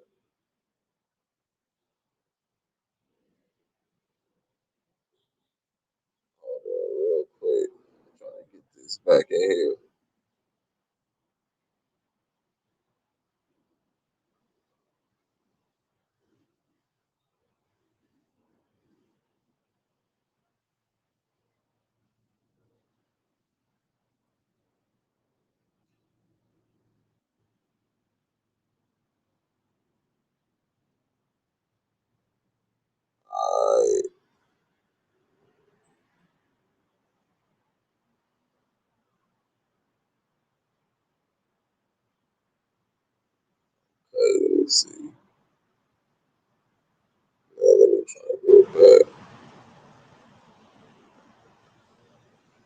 Try this other one. Oh, they look like they the same. Huh? No weapon.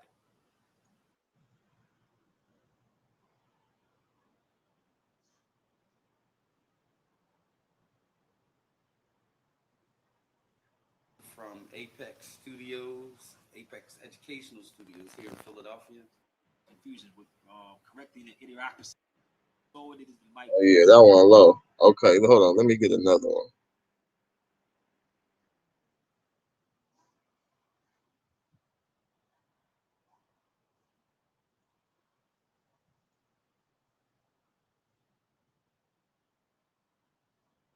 Then there's another question related to this, which is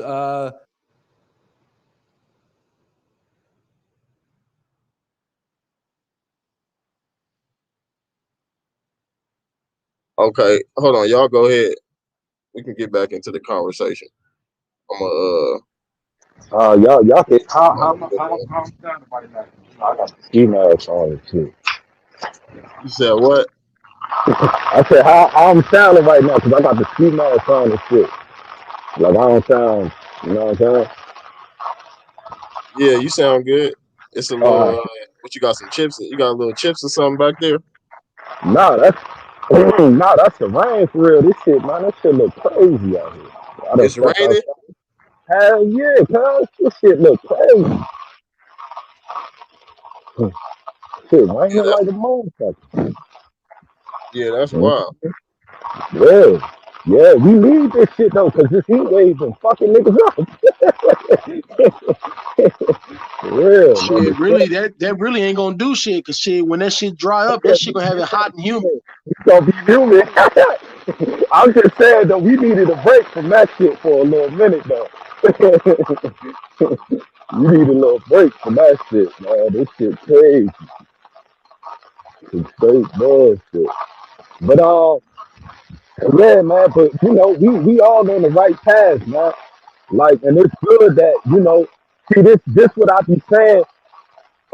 With this YouTube shit because you got motherfuckers up here. They act like they speaking some real shit as far as like dropping some jewels and shit. But then they start saying some wild ignorant shit. You know what I mean? Like old boy, the Charleston White dude. Like I can't respect none of the shit you saying because I'm actually trying to identify with you. I'm trying to see, what I'm saying, where I can be like, I bet. Man, he start going into disrespecting the dead. Now, mind you, what is the trending topic for black people getting killed? Disrespecting the dead. And you an old ass man up there saying it. You know worse than a young nigga. You an old head See, that's condoned. but he one of the niggas that realized, man, that's what get niggas on. Like that's what get niggas on, gang. You got niggas that's like he know the type of shit, the ignorant shit he doing. That's what goes for views and likes and shit. So niggas don't give a fuck about doing the right thing, and nigga give a fuck about just running them views up. That's when you know a nigga don't stand for nothing. They don't stand on nothing. You know what I'm saying? They don't have no morals, no principles, no nothing. These niggas do whatever it take to get 2-3 million views and get a YouTube check. There's nothing wrong with that. But at the end of the day, you got to make sure that what you feed the people is real shit. And it's up to the listeners. That's it's up to the listeners to know what's food. You know what I'm saying? To know what's that bullshit. To be able to say, okay, man, this man talking that goofy shit, I can't fuck with folks. That's where you get the Hassan Campbells and the cornballs. That's when you get niggas like that doing goofy shit. I agree. Not enough niggas support the real. And my whole thing was, a lot of these like Hassan Campbell, in my opinion, he a low level nigga. Like we listen to him, he talk his shit, bullshit that I don't agree with, some shit that I agree with, shit like that. But he only gonna hit them YouTube platforms. He ain't gonna be in the streets talking that stupid shit. He only gonna be relevant for YouTube. Niggas standing outside yelling and screaming, ain't nobody stopping to talk to him. But now with Hassan a Kwame Brown or a Charleston White, they acting like they talking like, yeah, we gonna be hitting the street. We gonna be hitting the community. So my thing is, okay, so you wanna come over here on these YouTube interrupt and invade our shit and start spreading your bullshit.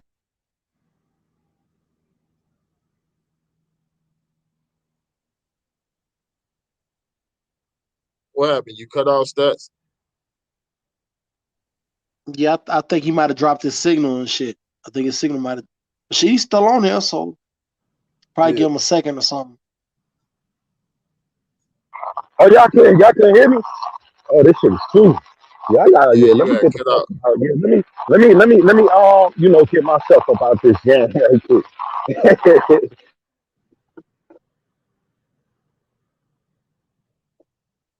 Okay, I think he said let him get himself out the jam. So I don't know if he just gonna leave and come back for a second, or I don't know how you Okay, gonna do yeah. that. No, we let him do his thing. But Yeah,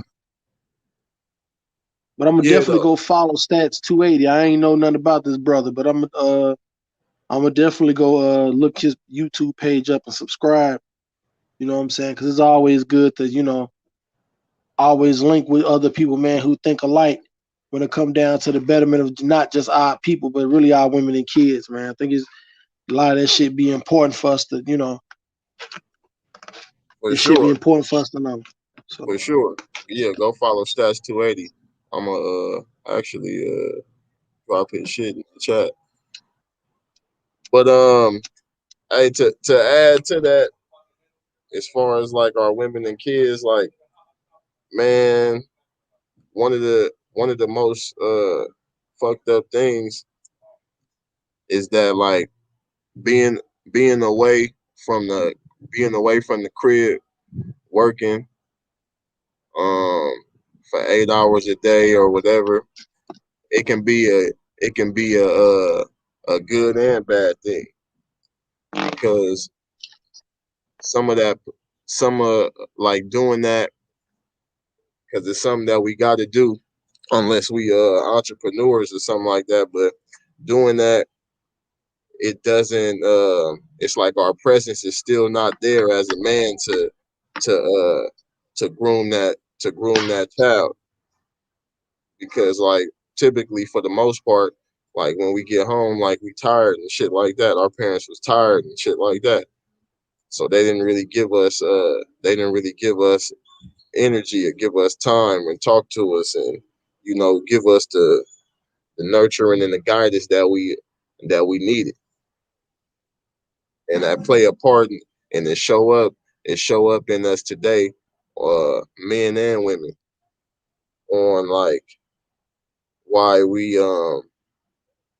so far behind and shit like that. Because, like I was saying earlier, like, we can have our parents in the household, but if we at school 8 hours of the day, and then the parents at work 8 hours of the day, and then they get to the crib, they tired. You want to go do what you trying to do. You want to watch TV, you want to go outside, whatever you trying to do, you want to go do that, and it ain't really like no time to build. We wasn't really like right, raised on like time to build due to our situations and circumstances. Like, it wasn't by choice, it was just by design. We wasn't taught that, and they put us in the worst conditions to where it's like that shit doesn't even matter. I gotta get some money. I gotta keep a roof over my children's head. I gotta keep some food in their mouth and some clothes on their back, and make sure that they in school and shit, so these motherfucking people can stay off my ass. That was right, what was important. So it's like, we've been yeah, like, we've been manipulated, we've been bamboozled, and, like, that's that's the that's that's that's also like the Christian black codes, like I was talking about earlier, showing up today. Because what the Christian black codes was, it's like, okay, y'all free, but it's like y'all don't know how to be free, so we got all this shit set up for y'all to go right back in jail to be in our slavery, and y'all don't even know right, what this shit is. You didn't know that you had to have a place to stay and all this kind of shit that you just couldn't be wondering. Only thing you knew, that they said you was free, so y'all left. Nigga said, fuck it, I don't care about nothing else. We free. Let's get it. But we didn't know nothing else. We didn't know the particulars that came with the shit which led us to being right back in slavery. Like we see like shit like the movie Life. That's where that kind of shit play a part in Right. and all kinds of other shit. So yeah, it's like we gotta we gotta we gotta realize these things, and just try the best that we can for the ones who are trying to elevate and do something different. Just be an example, and the people who are gonna uh be receptive to information and be receptive to examples. They may not jump on fast, but eventually, like, people will see the ones who do walking in it.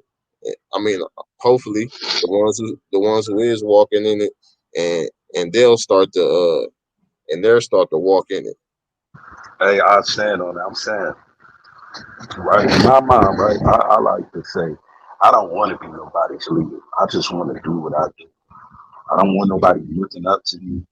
I don't want nobody putting me on a high pedestal because I'm flawed and a motherfucker. You know what I'm saying? I'm not trying to make And myself I'm look glad like you I'm said that, because protected. that's one of our biggest things. Because it's like we've been trained to want a leader.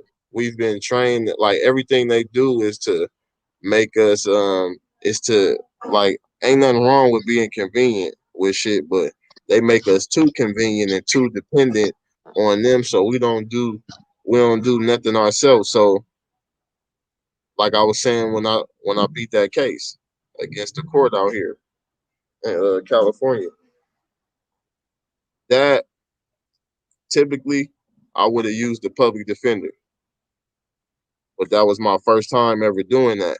But it took a lot for me to do that. Like, I was up late nights, day, night. I'm taking my kids to school. I'm still with my woman, but I'm not giving her that much time. You feel me? I was literally like reading shit. Went to go talk to a couple people, watching YouTube videos and shit. And that shit took a lot out of me. It kind of depleted me. I ain't gonna lie, it depleted me. I had to take a break from that shit. So I'm saying that to say, like, we've been trained not to want to do that, but it may take for circumstances to come for us to for it to bring that out of us. You feel me? It's like when you in the basketball game, and you know, it's like Kobe when he about to do his thing. It's like crunch time, and you got to get it. And it's like a lot of times it take for us to be in them kind of situations to bring that out of us. But we've been trained to not want to do shit ourselves. So I think, like, that's one of the things we got to start pushing too. Like, it ain't always good to have somebody do something for you. Um, it may be better to try to figure out how to do it for yourself, especially if it means your life and your well-being for you and your family. Well, I agree with that. I think I agree with that. I think, but I do think too at the same time. I think more more heads together. Two heads better than one. I like. Yeah, what happened? Y'all got knocked out. Hold up, I'm gonna drop the link again. Yeah, y'all got knocked out. Hold up. And also though too, not to cut you off, but cause we got cause like when it's like, everybody should know what's going Can you on. hear Like, me? yeah, I can hear you. Okay, yeah, cause my shit it went out. I don't know what the fuck happened. I was talking Hey, and that bitch just went out. okay. Hey, before you get into that though, I forgot to say this. Like, everybody should know what's going on. You feel me? Like, everybody should know how to stand on their own square, because, like, if we looking for a remedy to someone else, it's always a chance for us to feel intimidated or inferior because somebody knows something that we don't know. But if everybody got the same knowledge, then it makes it easier for us to stick together because it's not like you don't gotta, it's not about you believing what I say. It's about us knowing this. We know the same thing, so we know it to be true. So it'd be easier for us to move forward with it and come together and make moves and decisions. Right. Well, I mean, like I was saying before, before my thing went out though. I think, man, two heads is better than one. I do think that you got to know how to stand on your own, but I think there is strength in numbers. You know what I'm saying? I think you got For sure. like they had those black folks in Georgia where they all put their money together and they went and bought them a little town and shit. So they own their own little land and shit. You know what I'm saying?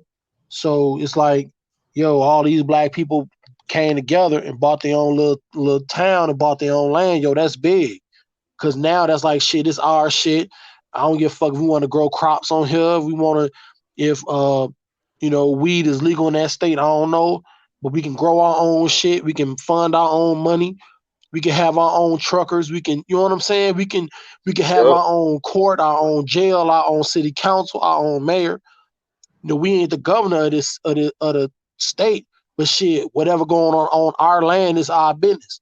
You know what I'm saying? And that's really what we need to really be liberated as a people. We really need our own land. Because when you have your own land, everything changed when you get your own piece of land. You know what I'm saying? You can feed yourself. You can, you know what I'm saying? That's eating better. That's living better. That's being healthy. All type of shit come with having your own land.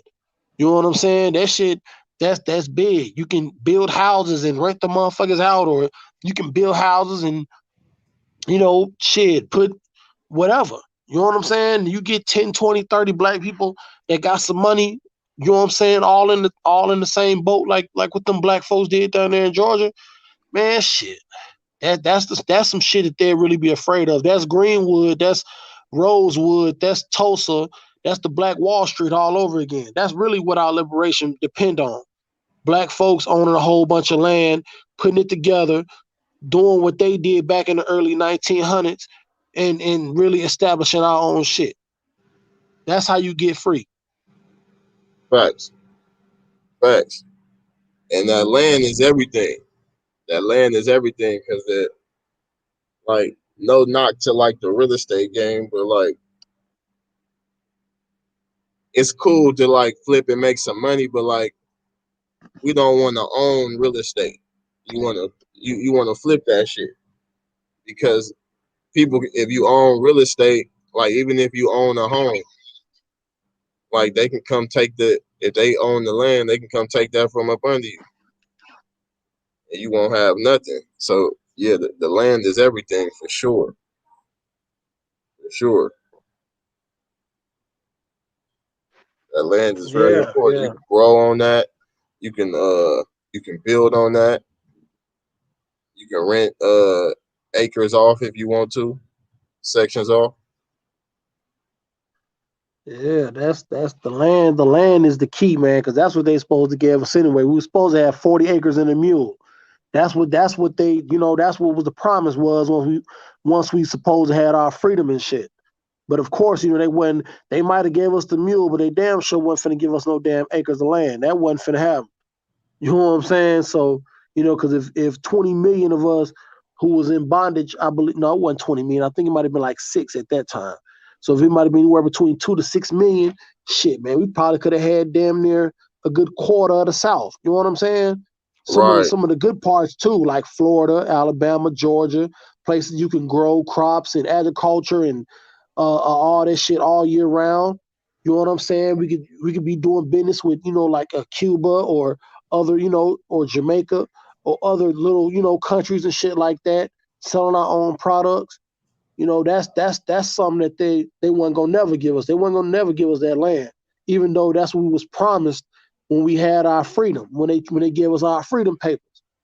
You know what I'm saying? So I don't know. It's shit. It's tough right now. You know what I'm saying? Right now it's still tough because A lot of black folks ain't owning no land. We renting from somewhere, and we don't want to be homeless. So we are economic slaves right now. You got to work for somebody because you got to pay for somewhere to stay. Everybody's on the internet and shit, so you got to pay your phone bill. You know what I'm saying?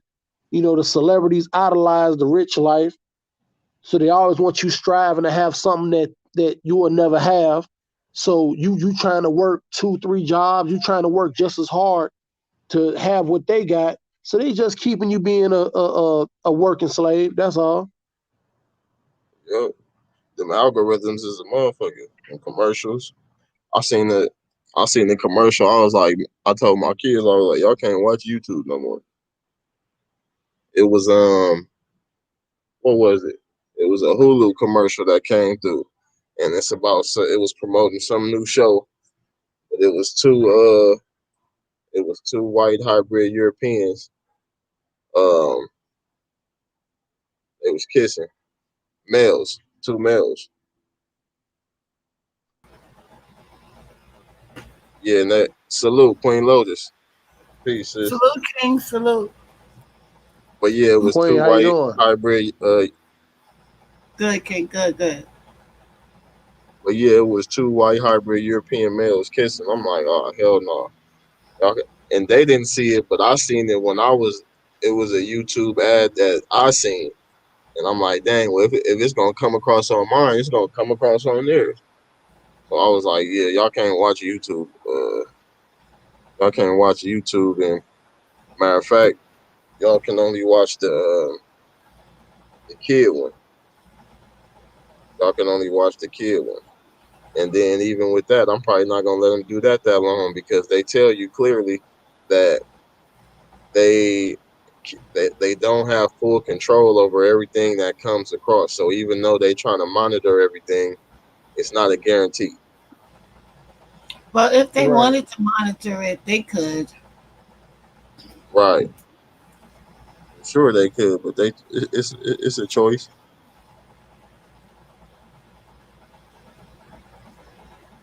It's a choice Yeah, for I sure. agree. I agree, Wanda. I agree, Wanda. They said they did, but they didn't. They gave us Juneteenth, and that's it. They said, okay, you niggas, y'all not this y'all reparations. Y'all get 1 day off work. We're gonna make it a federal holiday, so we're gonna pay you 8 hours. We're gonna let you get the day off. We're gonna talk about some shit that happened 200-300 years ago, even though we know your ancestors suffered those effects, but we're not gonna change shit. So that's what they did. They gave us 8 hours of pay. That's all they gave us. They ain't give us shit else, and they ain't gonna give us shit. So I do agree with you, Wanda. That is that's the truth. It was bullshit. That's Spoon the big. feeding. That's the biggest diversion. They have us waiting for them to change things for us when we're not realizing that we have the power to change things on our own. Oh No, yeah, that's for real. absolutely. That's for real. But and that kind of go back to what I was saying earlier. Like with all this stuff, like I was fortunate to be able to, because I ain't gonna lie, my situation allowed me to be able to. When I was fighting that case, it allowed me to do that because I wasn't working for anybody at that time, so it allowed me to do that. But like if I was working for somebody, like that would have been rough. You feel me? That, Working, coming back home, trying to study, trying to fight a case by myself, and all of that kind of stuff. So like, yeah, like our our situations, our situations, it's just like, man, I ain't got time to change something myself. I want somebody else to do it. right. That us working 8 hours a day thing is really becoming a hindrance for me. The older I get, I realize how much of a hindrance it is and how much valuable time it takes away from me. For real, it Yeah. depletes us a lot. And luckily, like right before that situation happened, like I was working for somebody, so like it could have easily went that way and been a whole lot rougher. So like by the universe though, it wasn't. I'm putting everything I have in me to change that. I want to give my time to me and mine and my people. I don't want to give my time and energy to anybody else outside of that anymore. Yeah, we for sure been placed in a rat race Definitely.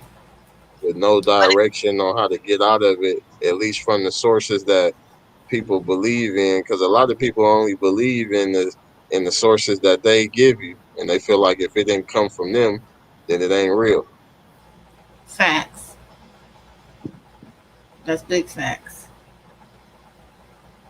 I So agree with that. It's just really hard to really do it because it's like, to talk about like what Kwame Brown was talking about a little bit, which I agree with, which was trades and coding. You know what I'm saying? Having a skill where you can be your own boss type shit. You know what I'm saying? So it's like, that's really the way out of this freedom. Like that's the real way to get freedom. Is to own your own business, to be in business for yourself, where you set your own rules, your own time, your own pay. You know what I'm saying? And as long as you're working for somebody, you always living up under somebody else's rules. You know what I'm saying? You got to be at work at this time. This is when we're allowed for you to be on break. These is your vacation time, all that type of shit. So really, man, really start from trying to teach the shorties like early on. You know what I'm saying? Trying to tell them like, look, man, the best way to get freedom is now while you're the child and I'm the adult, because I'm gonna take care of you and you ain't got no responsibilities right now. So right now, I want you focused on the shit that's not gonna make you a slave to this economic system. When you get old enough and I pass on, now you gotta eat. Now you gotta work for somebody to know how to eat, to live, to you know what I'm saying, to have a vehicle, to everything, to where you be enslaved to somebody else. You know what I'm saying? So, that's what I'm gonna be teaching my shorties. Like, yo, look, get this trade, get this skill. I want you to be real skilled at, carpentry, electrician, plumber, something. So you can always know how to fix on your own house, build your own house, light up your own house, be an electrician, a carpenter, shit like that. You already know how to do it. You know what I'm saying? All you need is the resources to learn. So a lot of that shit be important. that's Yeah, the for absolute real. truth. Yeah. And they took a lot of that out the schools. They took that out the schools Yeah, for because I those used to reasons. be I used to go to Job Corps, and I went to Job Corps for for a trade, and now like because of like before the COVID shit hit though, they had closed out everything, but before that, like the Department of Homeland Security and the Department of Education is what really supposed to fund the Job Corps. You know what I'm saying? So they cut funding. Now I don't know. This shit been going. This was going on during the Obama administration. So for all those people who keep talking about um, the black man give a fuck about you, Barack Obama did give two fucks about none of them niggas who was at them schools, because when he was there from 2008 to 2016, yeah, because he did 8 years. Yeah, so he was there. He could have stopped that shit. He could have made sure that black kids had skills and made sure that motherfuckers knew trades and shit. He could have stopped it. So for all the niggas who be talking that Barack Obama shit, he didn't give two fucks about them niggas who was down there. Cause they closed a lot of them Job Corps down, and a lot of kids had to get sent home with no high school education, no GED, no trades, no nothing. You know what I'm That's not what saying? he was So elected for. He was elected to pull the wool over our eyes. And it worked very well. yeah, Very well. You can't say nothing about that man to people. They won't man, even to look it up. black Nope. people. People got They them in they pictures of them in their crib. Like, oh, Yeah, he you got the can't. They won't Barack. even look it up. I said, what did he do for us? I tell them that. Tell me what he did, and they won't even look it up and try to see. Nothing.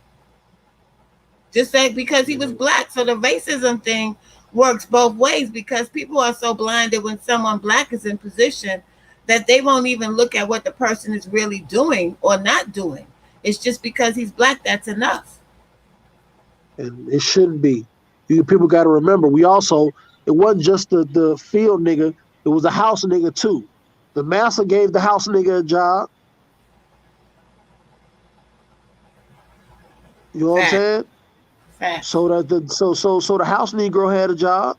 So because the house Negro had a job, shit, that don't mean that you know, and the white man made his job look good. He made it look like, oh well, he's favored, but really y'all was two niggas. You still was two niggas. He just made one look more important than the other and had us fighting against each other. You know what I'm saying? But it didn't matter.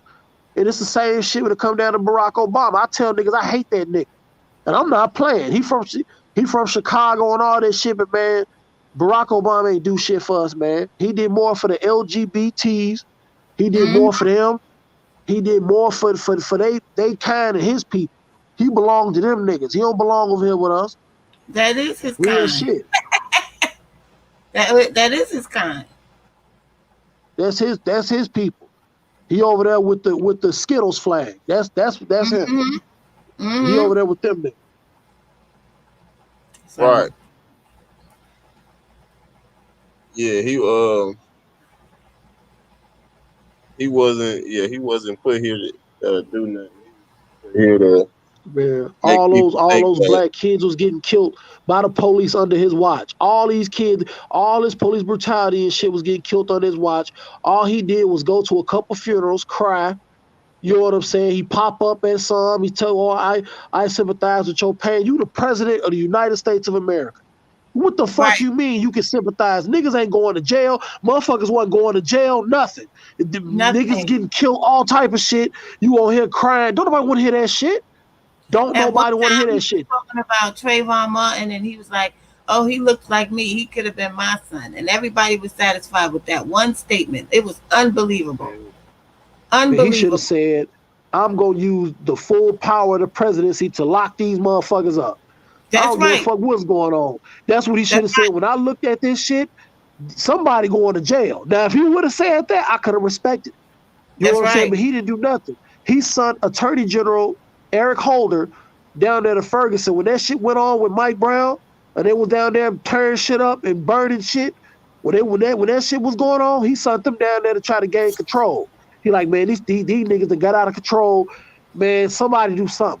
So Eric Holder went down there. He had his little, tea and chips party. And they went down there talking about we gonna do what we can and didn't do shit, man. So I don't want to hear that. A lot of this shit happened under Obama.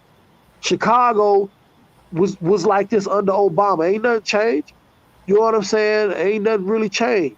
You look at any major city across the country, man, ain't nothing really changed, man. And Obama could have helped it and he could have did some shit, man. He ain't do nothing.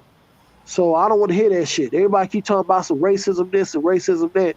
Man, look, you can't change the way a motherfucker feel about you. If a person is white and they're racist, I can't go around trying to change what's in somebody else's heart, bro. You gotta just let them be over there and us be over here, and we rocking out who we rocking with, and whoever ain't, fuck them. You know what I'm saying? At this, it's time to really get on some together type shit Yeah, and really try to do some shit. sir. You can't be worried about what nobody else going on. Charity start Right? at That's home. facts. And Facts. what? That's why I'm saying whoever rocking with you and whoever ain't, fuck them. You ain't got time to be worried about what's going on over there. I mean, it's just right now. It's just hard because really you dealing with the violence right now. There's a lot of violence going on. So now we don't even have to trust in our own community to even do what's right. Because right now, niggas getting killed for pennies on the dollar. Because you got niggas that's out here starving. So until you can teach a man how to fish and help feed that man, then you're not really gonna get no allies right now. Because right now everybody for self. Yep. It can't just. It can't just be. It can't just be one sided. It got to be information on how to get some money and feed themselves and their family, as well as information on how to free their mental. Absolutely. I'm glad that we got some women in here too, because it's important to always, hear from our women and learn from our women too. We might be the leader of a household and might be able to be the leader, you know what I'm saying, a lot of respects. But a lot of times too, you know, we have to be able to step back and give them a chance to, you know, learn what, you know, step back and be able to learn from them too, because they equally as important. You know, they're the mothers that breed our, you know, that give, you know, birth to our kids. You know, they are our children's first teacher. That's what a woman is. They the first teacher before you send them off to school, and before you know, college and kindergarten and all that. You know, they're the ones that teach you the very beginning. You know what I'm saying? So we have to, you know, sometimes step back and be able to listen to our women too. Well, thank you for that, because we definitely need the support from our kings, because without that, it's like a deficiency in our energy, in the way that we think, in the way that we move. Without y'all, it's not the same. Hey, to just to switch into the next topic too. Um, would you say that we curse? You think we curse by not having the father in the home? I wouldn't say it's cursed. I would say it's by design. Um, and there was a program that stuck with us as far as all the distractions that was given to us to split up our home and turn us against each other, and make the the children not a first priority, but a last priority, because the children back in the days came first. It was everything was according to what was best for the children. You know, we have these children now. We got to work this out. Now it's no. I like this woman over here. She got a better bank account. She got a big ass. I want to be with her. Or he's saying, or she's saying, oh, he got more money than you, and I could get what I want. And you know, we have the wrong priorities when it comes down to relationships and having children and rearing families together. Yeah, I would. Yeah, I would agree with that. Yeah, what you think? It Yeah, has I agree with that. Okay, you agree with that too? Yeah, I agree with the queen. I agree with it. the priorities Yeah. are just wrong. Hey, have y'all been able to catch that series on? I think it's Amazon. Y'all got Amazon? Yes. Yes, I do. Okay, it's a series on Amazon called is it called Them? Yes, I saw that. It's like Us or Get Out. Yeah, I saw that. Yeah, what you think about that? I think that I can't watch those type of things because it just makes me very angry. So I can't. I can't. I have to stop. I can't. I didn't go see Us. You know, after I saw Get Out, I promised myself that I wouldn't participate in watching these things, and I watched them, and it just made me so angry. It does something to my emotions, and I don't like the way those type of things make me feel. It was kind of going left and right, like you really have to concentrate to watch it, but it was hard for me to do that because it was pissing me off at the same time. I was trying to get whatever message they was giving. But it's a Right, series. That was only the first season. right. That was only the first season. That I'm shit curious pissed to me see off. what What they're did gonna. it do to you? I stand on that. Was you pissed too? Yeah, yeah, no, yeah, no. Mm-hmm. Um, I'm kind of getting a little. I ain't gonna say numb, but I'm just getting more used to seeing this kind of stuff because I'm seeing it in old, just old. I'm seeing it depicting old stuff, and I'm seeing it play out in front of my face presently. So I'm just getting more used to it, more so. But it did help me a couple of things that it pointed out to me. Is why I was saying what I was saying too about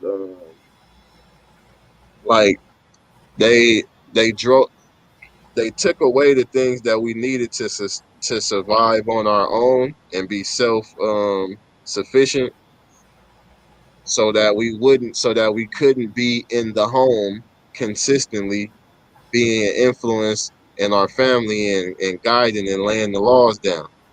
You feel me?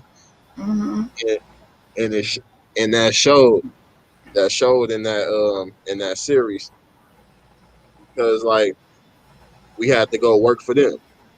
And if you got to go work for them, then that means your family is at home vulnerable all day. First off, they at home vulnerable all day. And the second is that your your children are only getting the influence of the woman, of the mom. They're not getting the full influence of the man, because you gotta lay the laws down. You know, you gotta put the guidance in place, and it gotta be reinforced. And we know children treat the mom a little bit different. They're not gonna do certain things with with dad that they're gonna do with moms. So it's just certain things that need to happen on a daily basis that don't get to happen because we was pushed towards these kind of situations where we can't be self-sufficient, and we got to go depend on an employer to hire us, but And not just that. the hell that he was going through while he was at work, and then to come home and have to deal with what he was dealing with, you know. Right, right, because they was dogging him out at work. They was treating him like shit. They Talking him, made him yeah. feel like he was something by hiring him, and he thought he was something, but it's all a ploy. It's all a Right, ploy. They just need you to come be a slave, right. and then we gonna dog you after that. So, but Yeah. not only that, I don't know if you remember the part when he took his daughters to the movies, and he left his kids. I mean, he left his wife and his baby son at the house by themselves. Oh God, that was the part that I wanted to jump through the screen and just commit a 187. That was the Oh, part. damn, damn, Queen. Not I'm that telling you, part. that was the part, Y100. That was the part that made me want to choke out somebody. Yeah, some some uh, some hybrid Europeans. They came down the road, a man and a woman, asking questions. Long story short, they ended up going in there. She got raped, and all while he was gone, and they watched him leave. They did it while he was gone, and when he got back, that's what he came back to. And And then then they the ended up baby moving thing, from the baby part, I stand on that. Oh my God. yeah, I don't want to get into how they killed the baby, but Yeah, I doubt that really, really, really. I was really pissed off. That's the part that traumatized me. It's like trauma. yeah, Uncle Skinny TV, what's popping? He say Dirk got to change the demonic stuff. He's not going to change it. He said that he wants to be like Jay-Z, and that's what he meant. Everybody think that was cute. Oh, he said he want to be like Jay-Z. Yeah. Y'all don't know what Jay-Z really represents. You know, he's not going to change. He wants to be in position like Jay-Z, and there's things that come with it. And one of it is what you said, demonic stuff. That's what they um took allegiance to. But Peace, I Penguin. think Jay Z. But see, Jay Z. I mean, Dirk's the way Dirk is moving. Yeah, he want to be like Jay Z. I believe in the business sense, but and I don't know what Jay Z was into when he was a shorty. Like I don't know, but Dirk been in shit really since before he was born. His daddy, what I'm saying, was GD. You know what I'm saying? His daddy was always gangster Not affiliated talking anyway. about So that, King. He's talking about something else. He's not talking about that. It's a double okay, so you entendre. saying like on the business? So you saying like on the business side? No, Or you not the saying like business on the like Illuminati side, like trying on to the like occultic side, right? On the occult side. okay. That's why he dyed his hair. See, because people think that's just a fashion statement. It's not just a fashion statement. That's when they're in training, when they have to dye their hair. When they have to grow their hair, they're going to another level. They're trying to go get another degree, and they can't cut their hair, and they can't have hair on their face. Pay attention to that. Okay, so is that why Jay-Z grew his hair? Because I never understood why Yes, Jay-Z get like ready to go okay. to another level of mastery in Freemasonry, satanic Freemasonry. And Nas is too, I hate to say, because I see Nas is growing his hair. That's not just a fashion statement. And if you But notice, I always thought Nas was a well intelligent brother who always spoke he a lot is, about a lot of good shit in his raps. but they brought him to his knees, and they made him take the oath. That's why he started getting all these things. Oh yeah, that's why he did that song with Lil Nas X while he was Yeah, they performing on made him. stage with him. I'm not Yeah, saying they he's did make happy him. with Yeah, it, because some of them are not happy with it. But a person with Nas's stature in the game, he could not just go and just sit down and just be broke somewhere. You understand? So when yeah, they did what they did to him to make him now pledge allegiance to Jay-Z, which is why they made up on stage at Madison Square Garden that time. That was the real reason why, because he tried to fight them off when they were trying to recruit him. That's why he started calling himself Godson. And if you listen to Ether, you'll see what he was saying. If you listen to that song, he went in depth about them. Ether. Okay? He yeah. went I in remember depth, that. I remember that. but they brought him to his knees because they froze his bank account. They froze it. He couldn't do nothing. He couldn't make no moves. And when he made friends with Jay-Z, that's when he started getting all his stuff back. But he's not happy with it. You could look at him and see he's not totally happy with that decision. A lot of these dudes Yeah, already been compromised before they even knew what was going on. Exactly. And once you damn, that's compromise, fucked like up. you compromise. That's why, like, knowing, and that's one of the biggest things, like, with coming from our community, because like a lot of people don't realize how prevalent this information is, um, that we speak on, like, with talking about law and contracts and knowing yourself, like all this shit tie in to shit that's gonna benefit you no matter what you're doing, whether you out here trying to rap, whether you out here in the streets, no matter what you're doing, it's gonna benefit you in some way, shape, form, or fashion.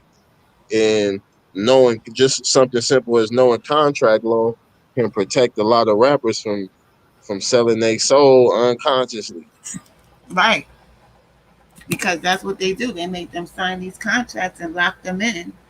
And when they don't want to go full throttle, you see something else happens to them, either shuts them down in the game, or they get killed, or they go to jail, or I'm not saying every case is like that, but most of them are. And Dirk is in a position where they picked him to be the gatekeeper for Chicago, because every place that's hot has a gatekeeper. You understand? And he's the gatekeeper. I don't think Chief Keef wanted to go along with that. I don't think King Von wanted to go along with that. I don't think FBG Duck wanted to go along with that.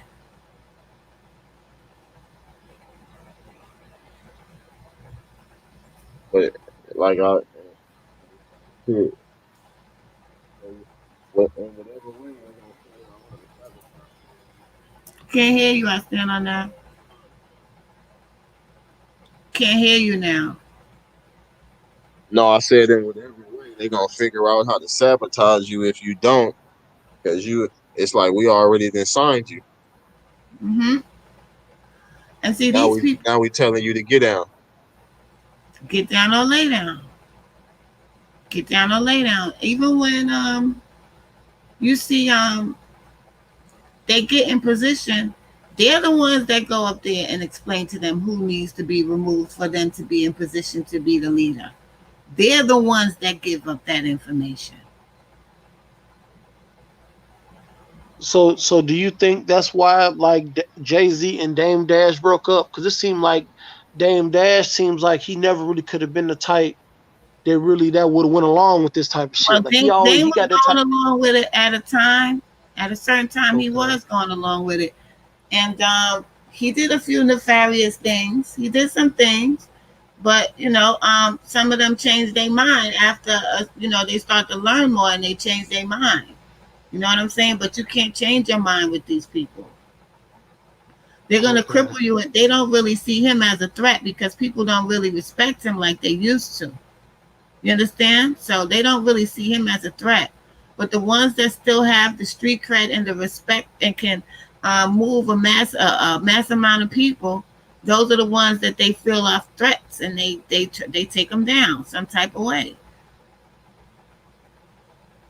That's yeah, I do agree with Wanda. I do agree with the Queen. I ain't never really was no Jay-Z fan. I always felt like he was fake too. So I At never first, I really. was a fan, but after Prodigy started talking about him, and people on the streets were saying he can't have that position without compromising himself, I started doing my research instead of just saying no because of my emotions or what have you. I started researching, and my research made that gave me evidence that I couldn't deny. Which was what? Which was the symbols in his videos, the time when he was wearing a sweatshirt that said "Do what thou wilt," which is a quote from Aleister Crowley, a famous quote from him. And he was very involved in demonic activity. Aleister Crowley. Aleister Crowley was the one that sanctioned those rituals back in the days in Chicago. Something called the what is it called? The Montauk experiment. The Montauk. Y'all need to read that book. That's when they opened up those portals over there in the 20s or the 30s.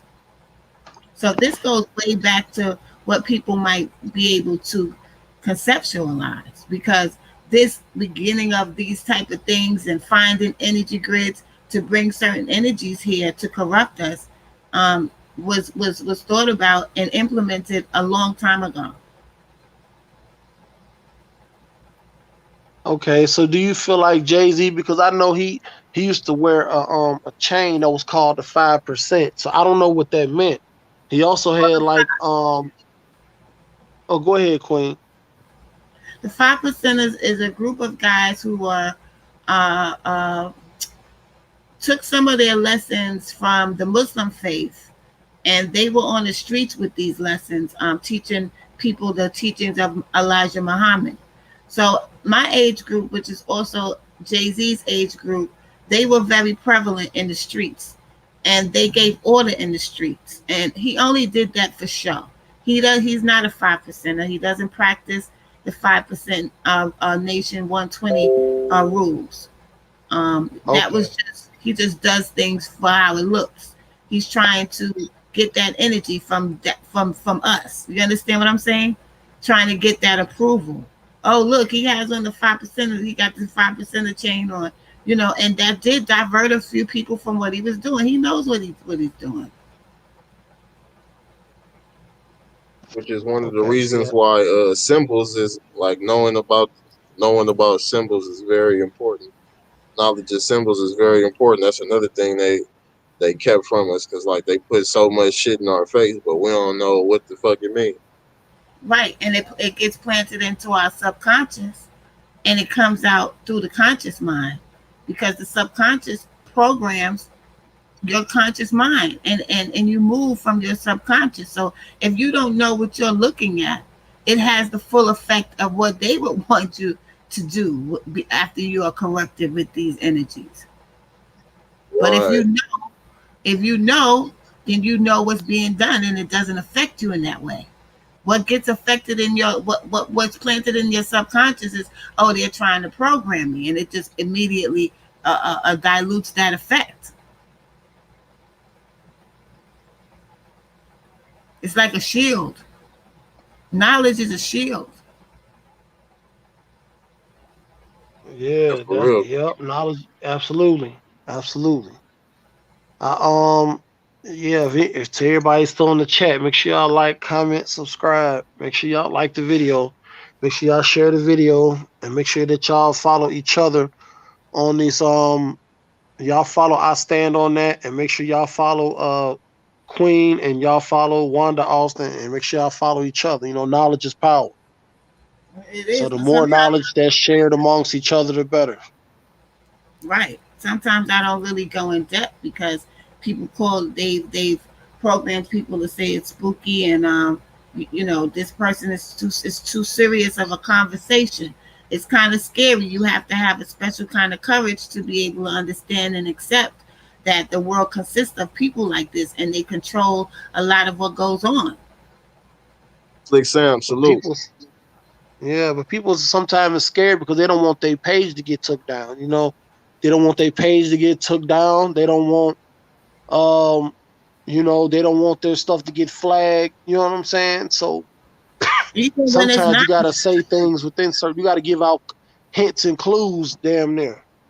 No, even when it's not YouTube, even in person, even on any forum, in any form of communication, people don't want to hear that. They act like it's a choice. It's not a choice. That's the way the world is. It's not a choice. It's not up for debate. Mm. What's not up for debate?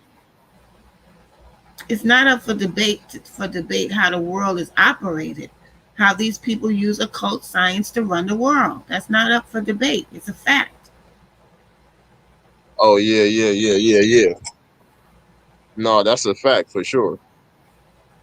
But it's like, how do we how do we uh how do we let the youth know that? Well, more so, how about this? Because I don't even think that's the question. I think it's more so the youth that we're attacking. Because like every war gonna have casualties. Every war is gonna have casualties.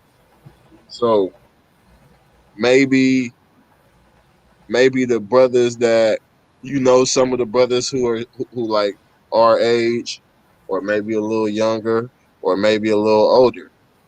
Um, Maybe some of them will be receptive to building, growing, and putting things together, and slowly but consistently building some kind of unity so we can get ahead as a body of people. But I feel like most of our fruits is gonna come from the young kids, because Well, they can be easily like they're easily influenced. So if they're influenced with the right stuff, they'll be rooted in that. Even if even if their environments cause them to, still do certain things, because it don't mean you ain't gonna turn left at some point, but when you rooted in the foundation, I feel like eventually you'll come back to that as a as a that's true. as an adult. That's the absolute truth. But the youth now are more conscious than adults are, to me. They may not discuss it, they'll come up here and play and have fun or whatever. But the youth are more conscious, I feel, and more easier to reach than the adults. Yeah, I do too. Four, Let me show three, y'all this four, picture. five, six, Let seven, me show eight, y'all nine, this picture 10. right. Can y'all see this picture right here? You see this picture where she's this person is doing his sign like the Rockefeller sign. You see that? Yeah, I see it, Queen. Well, that's the Satanic Church. Okay, Said that's the Satanic Church. that's the Satanic Church, and that sign is the sign that he had everybody doing. Okay, and nobody really knew that or understood that because we don't know about those type of things. Hello? Hey, hold on, Queen. Hold it up again so I can see it. Okay. We don't know Okay, about these okay, I see. we don't know about these type of things. That's me doing that, moving it. Let me see. Yeah. Hold And on. I think So We are don't you? know. We don't know about these type of things because we don't know nothing about the Satanic Church. But I had a book, and the book was showing me certain things, and this was in a book. I kept the picture of the symbols and stuff that they use. And this, when I saw this, I automatically knew what he was about. So okay, I got a question. Um, so is are you saying that? Are you saying that that is the that was is that the only meaning for that? Because to my knowledge, um, It's ours the first. that's the holy Trinity. Now I'm not saying I don't know what Jay-Z is using it for. He wasn't using it in that aspect. The intent behind the symbol is everything. Say right. that It's, I again. agree it's with that. The intent behind the symbol is everything. I do agree with that. right. It's the intent behind the symbol. It's like you're charging it. It's like you put gas in your car, right? You could use unleaded or you could use a special premium. Okay? It's what type of energy you're putting behind the symbol. His energy wasn't that type of energy. Okay, I would agree with that. I would agree with that. And see, that's the messed up part too, because like the way that they like the way that they present this, since they have reconstructed all of our science, the way that they present the symbols is in a demonic way. But they Right.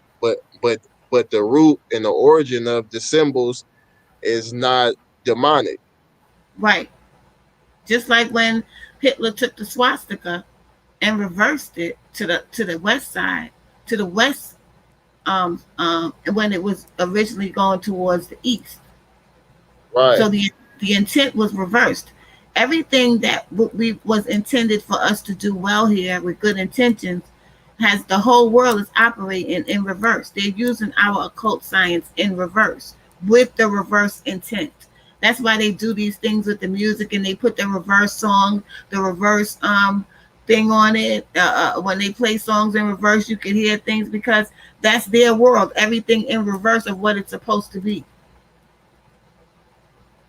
No, that's for real. Cause that and that swastika sign, like that was a symbol of peace. Right. The But when swastika is it's the turned sign in the other direction, when it's it in the gives other direction. right. It gives the opposite effect. Right. War. Yep. So that yeah, that's yeah. So these little things make a big difference, family. Unless I don't think that we're really fully aware of that. But occult only means secret. That's what occult means, and those secrets have been kept from us. We are the original custodians of occult science. And since we have abandoned it, it's been picked up by these stepchildren and they're using it to control us because we have no knowledge and understanding of our own stuff.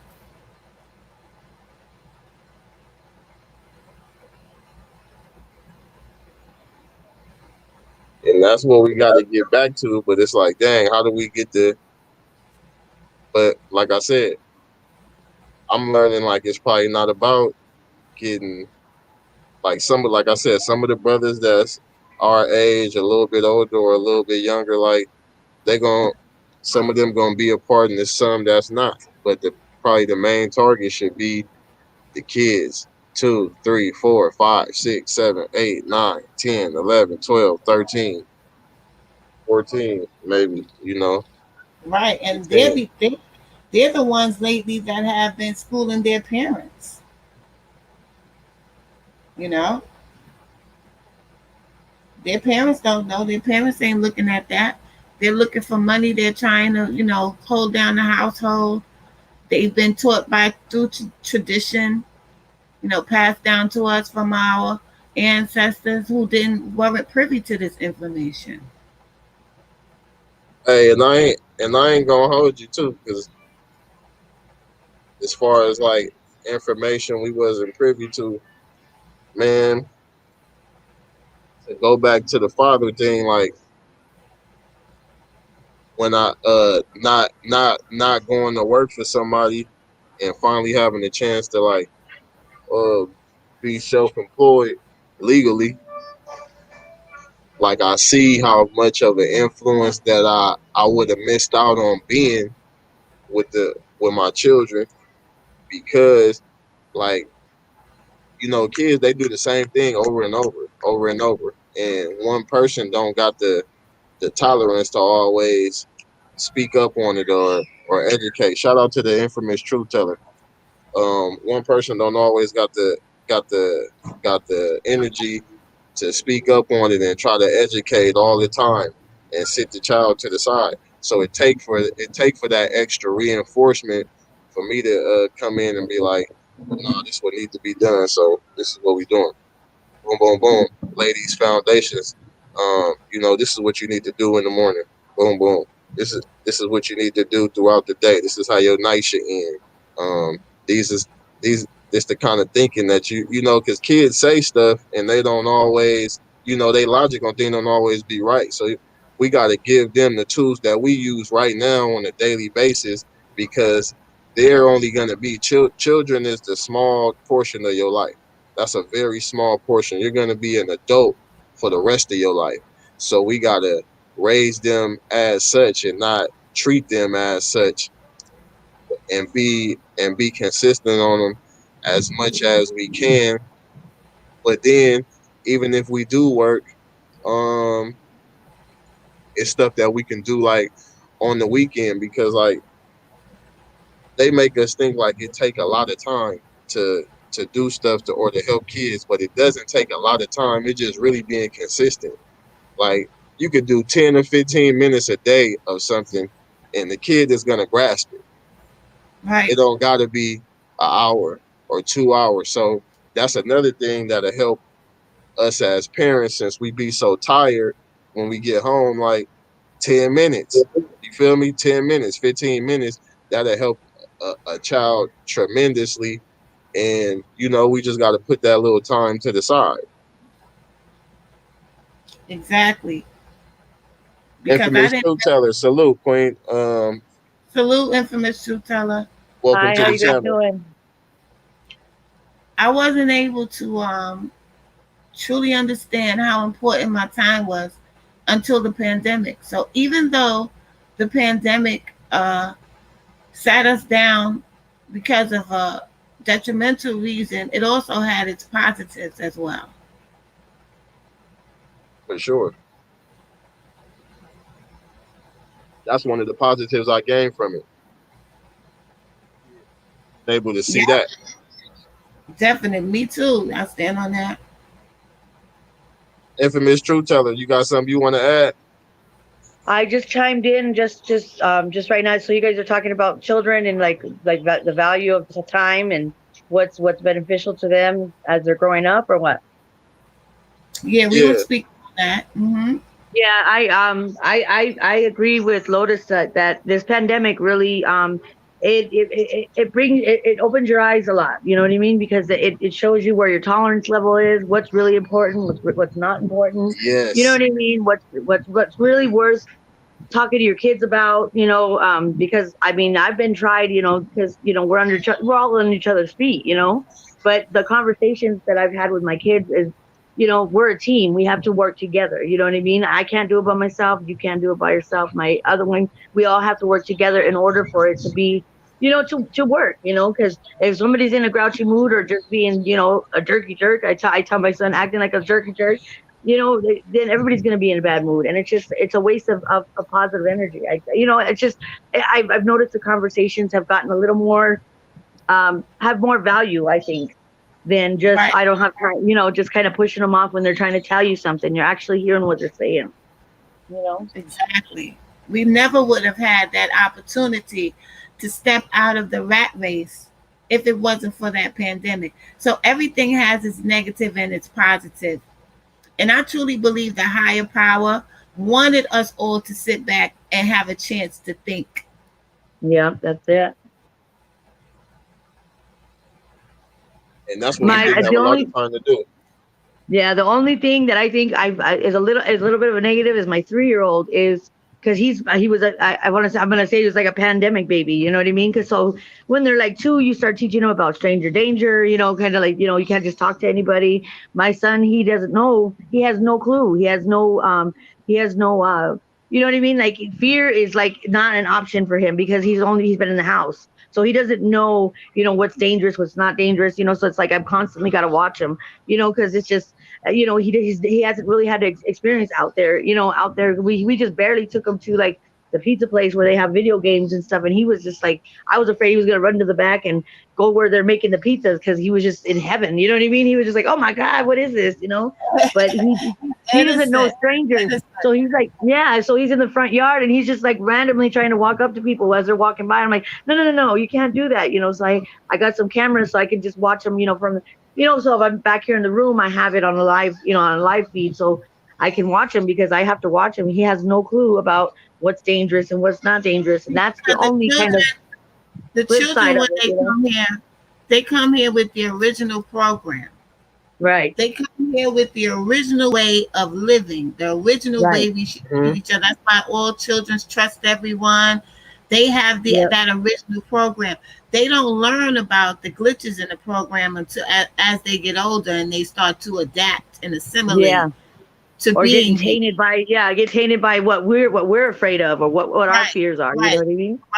Right. Yeah. Mm-hmm.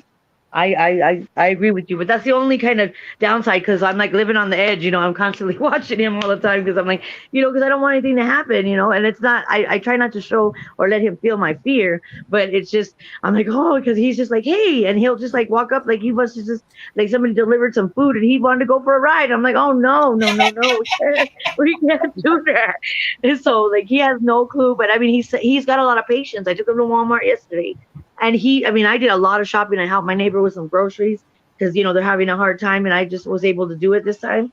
And he just was so good in the cart. I was there for like 2-3 hours and my other one, he couldn't do it. He'd be trying to break dance in the aisles and, he couldn't be that still and that patient. So he does have patience as well, my 3-year-old, so there's two sides of the coin, I guess you could say.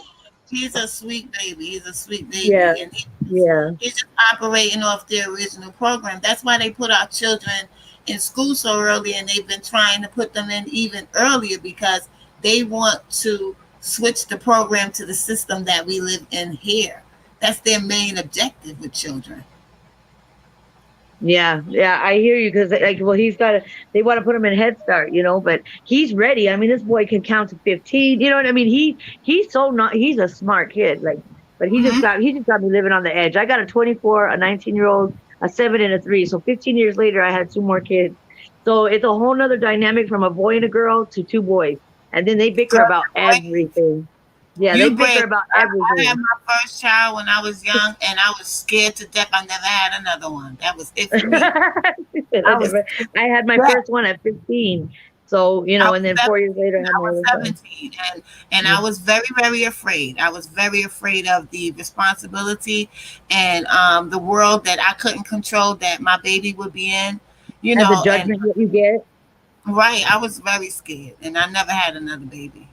Yeah, I had my daughter at 15, and when I actually had her, because I was 15, and I'm short. I'm only 5'3", so your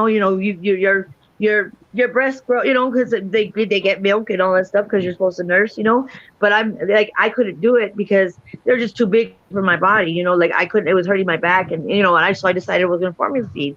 So as the doctor I had a couple little, he was stitching me a little bit, and he goes, "So are you going to breastfeed?" The doctor says, and so mind you, my stuff is in his hands. He's got a needle and thread, and I told him no. I said I'm going to formula feed. He goes, "Oh, so you're just doing it for cosmetic reasons?" That's what this man told me. If he didn't have my stuff in his hands, I was going to kick him in the face.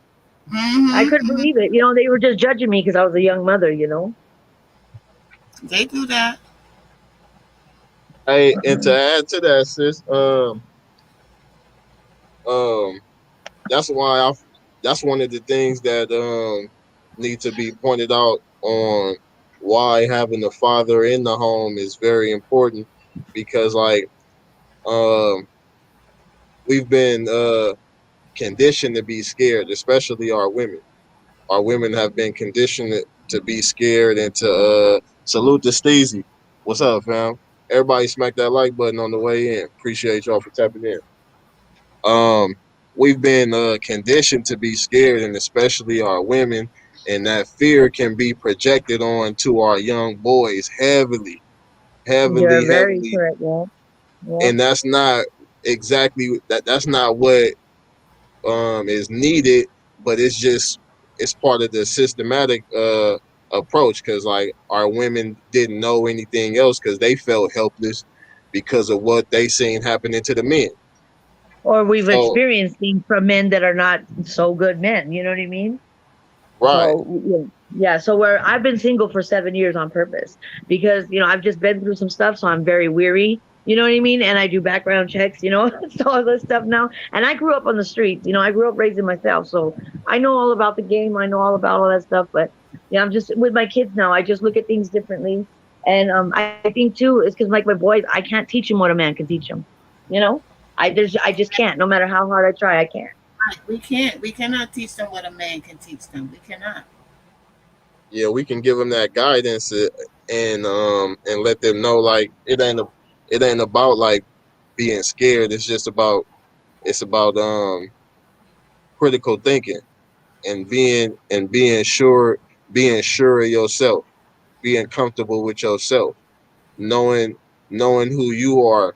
Like I'm gonna give you an example. Like um, I try to make a conscious effort to not like condemn my kids for just like simple shit, like like go brush your hair, or what's wrong with your shoes, and just little shit that can psychologically fuck your brain up and make you think that thing. Like, don't get me wrong, like I ain't saying don't do your hair and shit, but I don't think that children should be condemned for it, because it can psychologically make you think that things that's not really important, you'll put so much energy and effort into doing it, but the things that are important, it's like we won't have no knowledge of, and you'll just Yep. be subconsciously chasing something that's not relevant, and can't really like And sustain you even in life.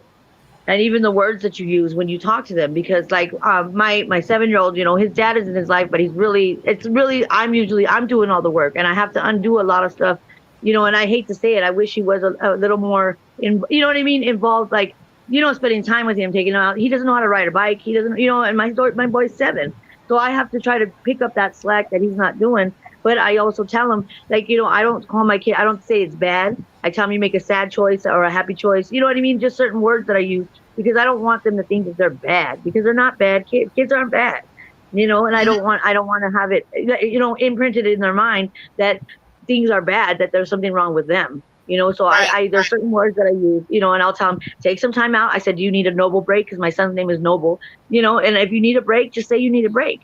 But I always constantly am talking to my kids, because I want to have that open line of communication, so they feel comfortable, they feel That's safe, beautiful. and That's they can have beautiful. somebody to go, they can have somebody to come to when things might not be going right somewhere else. So at least they have a safe place to land, and be able to tell me anything. And I tell them, if you tell me the truth, I'm not going to get mad at you. And I show through my actions. I don't get mad. We can work it out. But if you lie to me, that's a whole other situation. We're going to have to deal with the consequence. But my son tells on himself all the time, because he feels safe to be able to tell on himself, because I show through my actions. I don't get upset, because I appreciate the truth, whether you telling me some stories. I don't want them to be having to tell stories. I don't want them to feel like they have to tell stories. Right.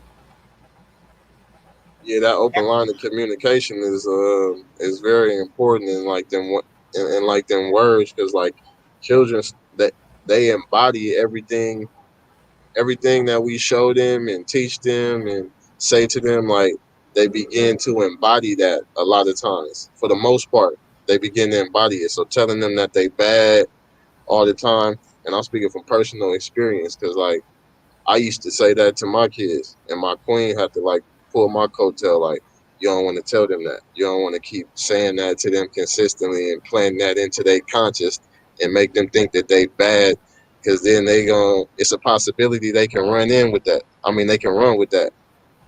It's Yeah, take it programmed. once to they a hit height that they don't know where it can go. Because one of the things be happening is that like children are, for the most part, in our where we come from, and even in places, even not in our community, children are left to process things on their own. They don't know how to process things because they children. They got to be given the tools. That's part of what we there for, the guidance. And 100%. they left to process things on their own. Salute, Q. Appreciate you for coming through. Shout out to Wild Hunt School. Y'all go subscribe to his page too. He got a page. I'm gonna drop it in the link. I'm gonna drop the link.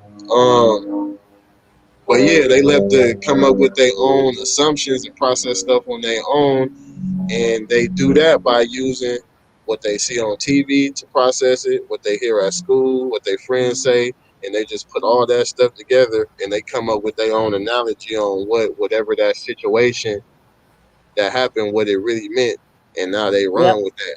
And then when they start hitting that pre-adolescent stage, that's when they start, becoming their own. I mean, they are their own people when they're little, as soon as they're born, their own person. But when they get to hit that preteen stage, they can take it and run with it, like you said, and they're going to be like, yeah, but you said, and they'll throw it right back at you because my daughter did, she threw things back at me. And I was like, oh, snap. You know what I mean? In my mind, I didn't tell her that, but she's kind of caught me, and she's called me out, and I thank God for my daughter. She's the one I had at 15, because if it wasn't for her, you know what I mean? Like, I wouldn't see things, she's called me out on a couple of things, well, when I was in a bad relationship, she's all, but you're still with him, so how are you going to tell me something if you're not showing it? You know what I mean? If you're not walking the walk, you can't talk the talk, you got to walk as you're talking.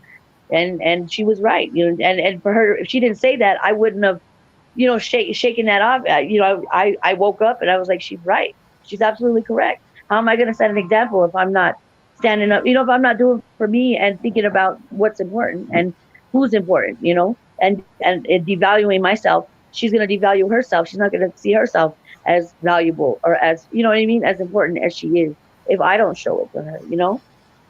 That's true. That's the fact. Yeah, that's it. Go ahead.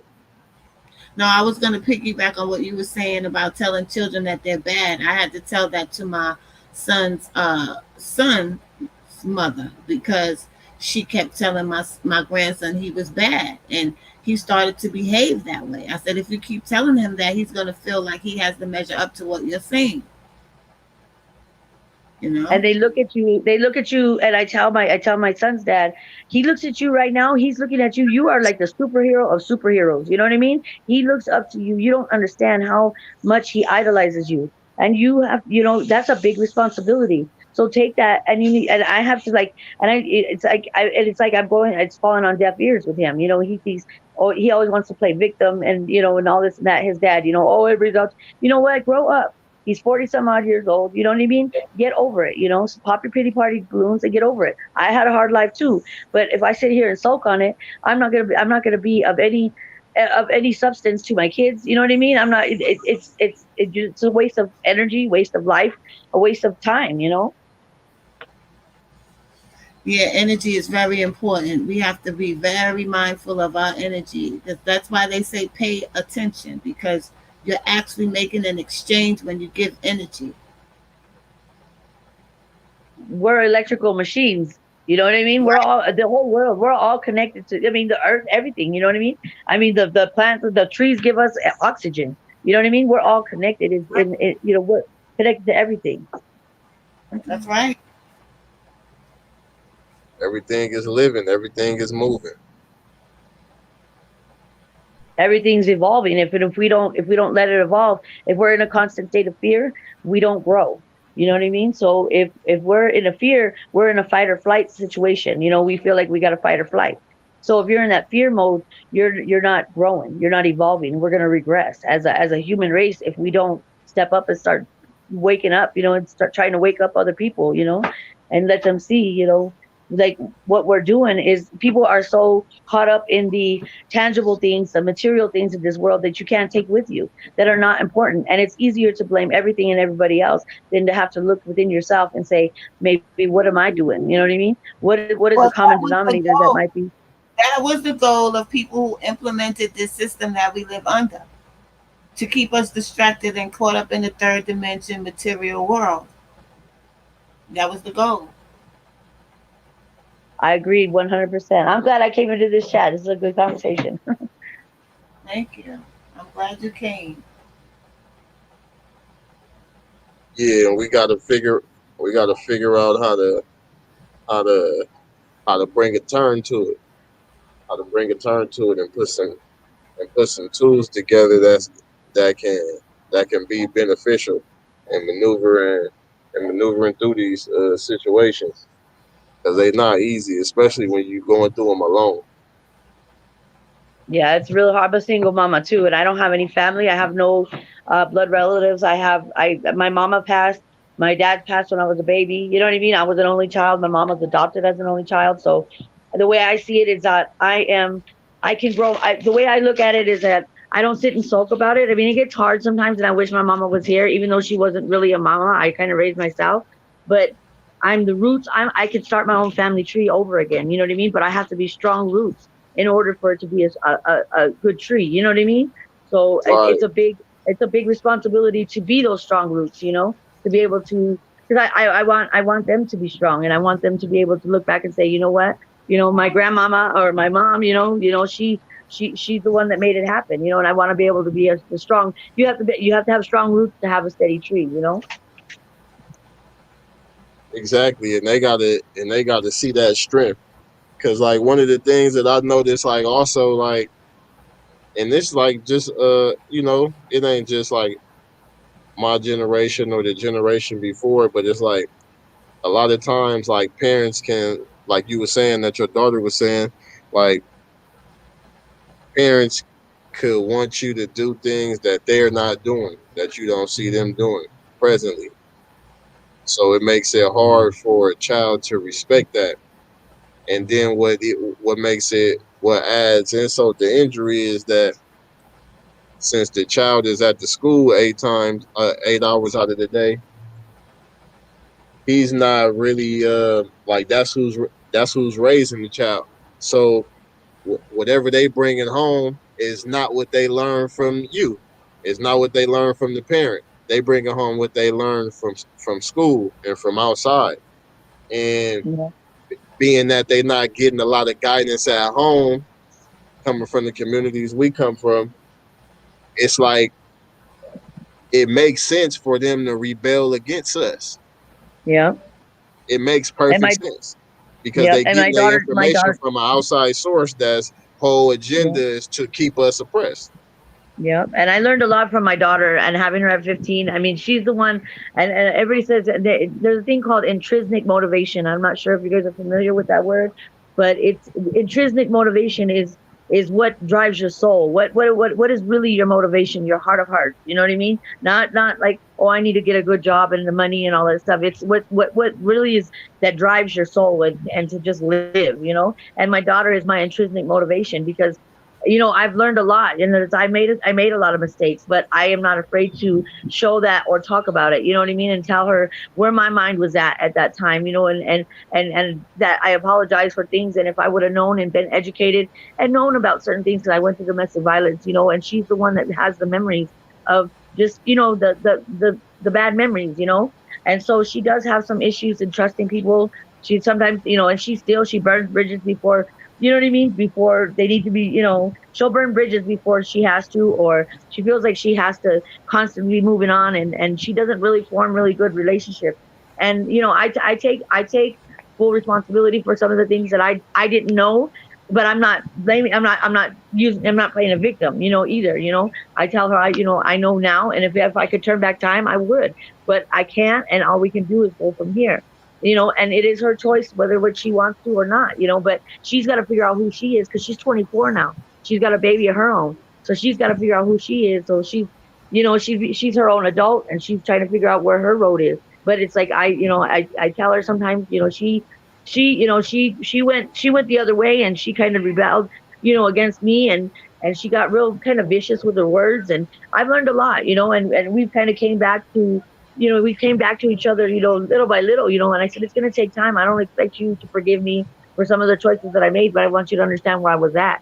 I didn't know about the cycle of violence and all that stuff. I know now, I'm educated, the statistics. I know everything there is to know about domestic violence. But when I was 19, I was thinking of trying to keep her and her brother together because they were half brother and sister. And I knew that if I left, that he was going to take my other son, you know what I mean, and keep them separate. And my little man adored his sister. He was like, that's my Asley, that's my Asley. You know what I mean? He adored her. And so in my mind at 19, I was just trying to keep them together, but that was the wrong decision because it actually did a lot more damage than it did good.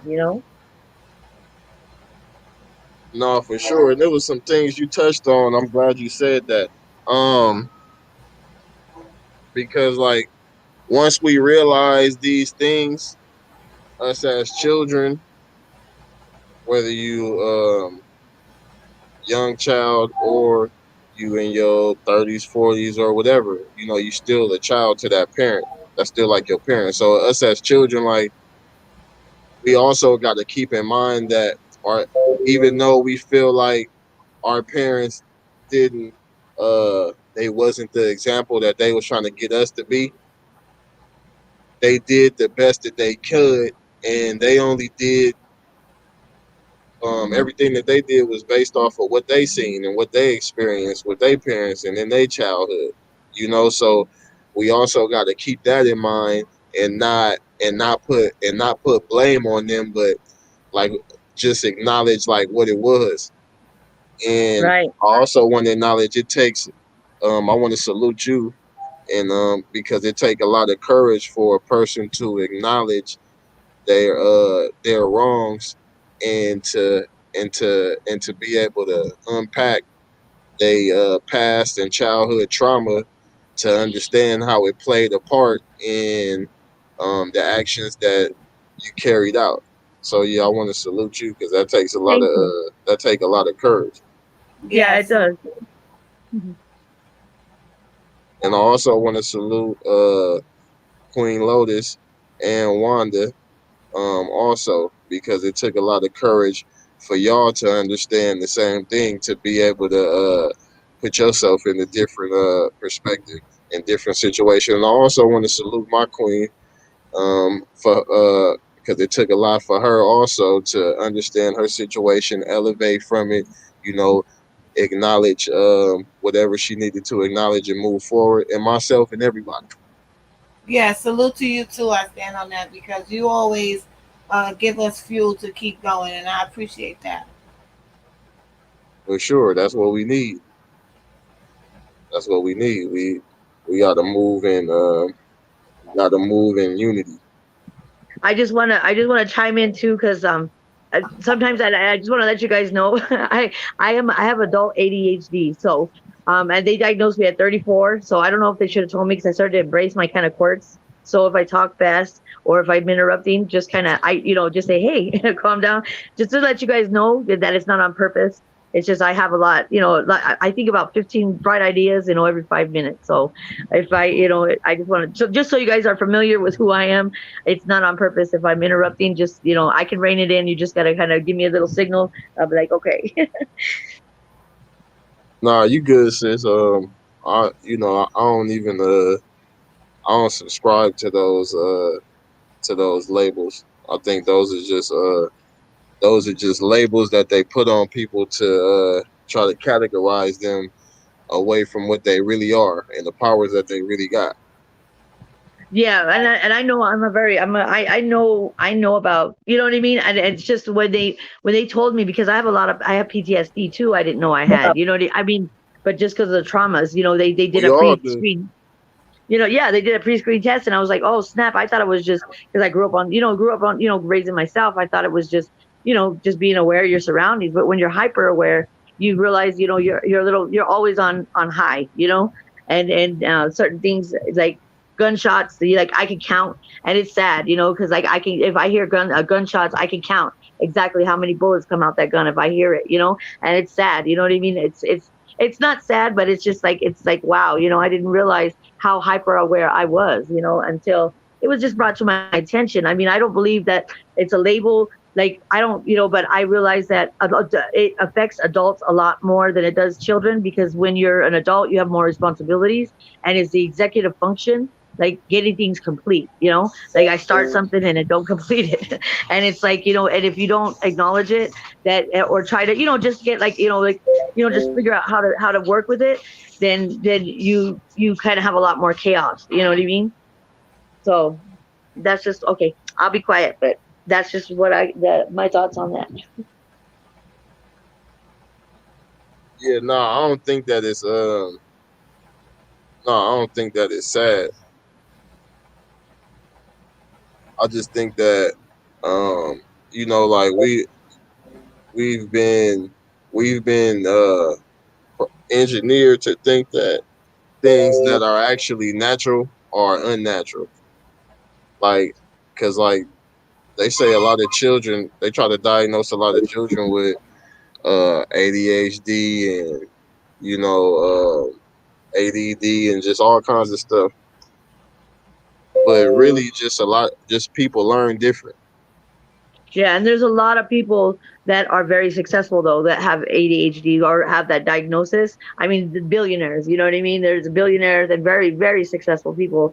The Virgin Mobile guy, let's see, Will I Am, he's ADHD. And I did, and to see that though, it kind of gives you, because I think I see things in a bigger picture, I guess you could say, like in like a 4 dimension versus a 3 dimension. I see it in a bigger picture. Like there's more, I have more ideas, I have more like motivation to want to succeed in different avenues, or you know what I mean, just seeing that there's always a way out. There's not is that there, it might not be an easy way out, but there's always a way out, you know what I mean? Right. Would you say you a visual learner? Yes, sir. I am definitely like I can read directions. I'll read them a million times, but if you don't show me, it doesn't click. It doesn't compute completely. You have to show me, yeah, and then I understand it. Once you show me once, I know how to do it for the rest of my life. But you have to like draw pictures. You know what I mean, or write the word, or and actually so I can visually see it, and then I'm like, oh, okay, I get it. You know what I mean? I can hear you, but if you're not showing me, I don't understand. Yeah, a lot of people is like that. I know I'm a visual learner. Some people learn visually, some people learn what by reading and listening. Some people need both. You feel me? Yeah, the stimulation. Yeah, it's like stimulating the mind. You know what I mean? Right, which is part of the reason why like they got like when you learning like a trade, they got like a lab, they got a lab and they got a lecture. Right, the hands-on. Yeah, exactly, the hands on. But so a lot of children need that from the gate. But since they not good at assessing kids in that way, they assess them in a way that's going so they can get paid.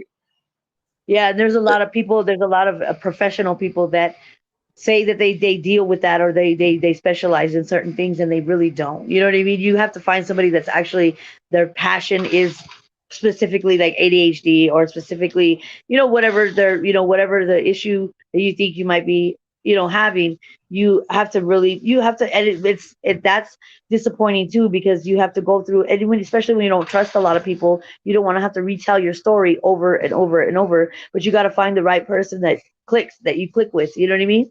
Whether it's in Right. in a professional setting, because if you don't click with that person, and it's not the person that you really trust, then you don't have to move on. You have to find another one, and that's disappointing, because, like you said, just to get a paycheck, it's like you're the one that's actually experiencing all this stuff, and they get to go home at night and rest their head, and you're over here still trying to figure things out, and you just gotta, and you have to like go through several different avenues to try to find what works for you.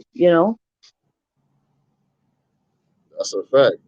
That's a fact. For real, for real. Okay, so look, so before we wrap up, right? I want to know what what can okay, it's gonna be a couple things.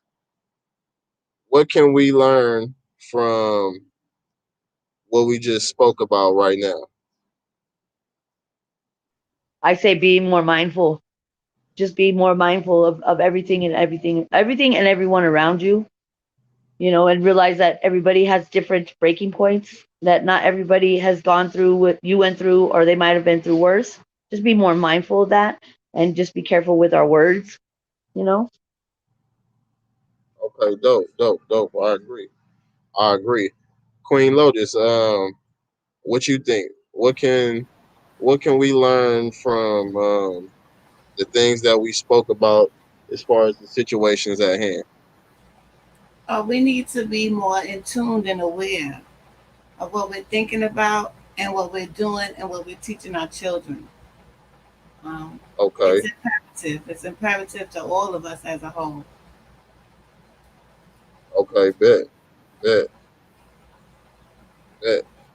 So it's very imperative that we get more in tune with ourselves, our children, our home, what our children like, what their triggers are, because our children show us what their triggers are. So yeah, it's very clutch that we get into those things and start giving more time and energy to ourselves, and even patting ourselves on the back because we came a long way, and I'm sure we know a lot of people who didn't make it this far, especially with their sanity. It's a lot of people that didn't make it this far with their sanity. They You're may have right. made it And I this think far, but I they think didn't lost their everybody, mind. yeah, everybody, and from a female's point of view, we all need to have that cry sometimes. You know what I mean? Just break down and just cry, and I think it resets your mind and it resets your body. You know what I mean? If you don't let yourself have that emotion, you kind of can push yourself to like a mental break. So I think we all need to have like a 6 month, every 6 months have like a good cry, and it'll kind of help reset, your point of view of what you're going through. I'm glad you said that. Yeah, before we get out of here, my queen, she has shared with me that crying, is part of your nervous system, right? So crying is actually good because you balancing out you balancing out your nervous system because you're not always holding these things in, holding these feelings in, these emotions and these energies. You're letting them go. So Yeah, yeah, I agree with what you're saying. Yeah, crying is actually a good thing. We just to come help from a reset. Yeah, community where we've been trained to like, hold all emotions in and not show them but right. just not know the benefit of it though. That's it. Well, thank you so Right. much for this platform. And it comes out in another way. Yeah, it does. It comes out in another way, in a way that it may not be so. Frustration and anger. Yeah, it may not be the way people want it all the time, but that's what we got to start pushing towards and speaking about and boom, that's one of the things. Yeah, this sis Shine Bay, she said crying regulates. Yep, crying and regulates you. It regulates you. It regulates your body. It plays a part in getting it closer to its natural form. Yeah, it's a reset button. That's what I said. It's like a hitting that reset. You know. Right, right. So yeah, but yeah, I appreciate y'all for coming through for real. Shout out to Queen Lotus. Shout out to the infamous Truth Teller. I appreciate y'all for coming through. Thank Thank Peace you to you. so both of much. y'all. Y'all go follow Queen Lotus. Yes, I will. I'll be right on it right now. Thank you. I'll Infamous follow. Truth Teller, you got a page? Yeah, I'm just starting out. I actually signed up for to be able to be to get some classes, some courses to do the YouTube channel appropriately. Be more successful at it. So I do have one, but it's in the works. Okay. Okay, so all right, well, probably the next time you come back, it'll be Yeah, more I'll long let and you you'll know. be able to drop the link or something. Yeah, most definitely. Okay, for sure. Well, yeah, y'all go follow Queen Lotus page. I just dropped that in the chat right now. Thank you. All right. Well, Um, I'm gonna let you guys go, and I'm gonna get out of here and do the single mama thing. okay, Okay. appreciate it. Salute. I have a Okay. Bye. Take care. peace. Peace. I stand on that. All right, peace. Appreciate you coming through. Um, also, hold up. Go follow Sister Shine Bay. She got service. She got services on her platform. She got healing services on her platform. Hold on, let me drop the link.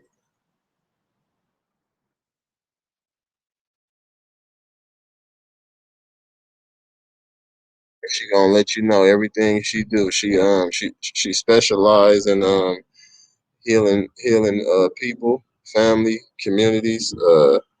She got the services and update video that she just did, letting you know everything that she do. Um, I'm sure it's gonna be very affordable. I'm about to drop that in the chat right now.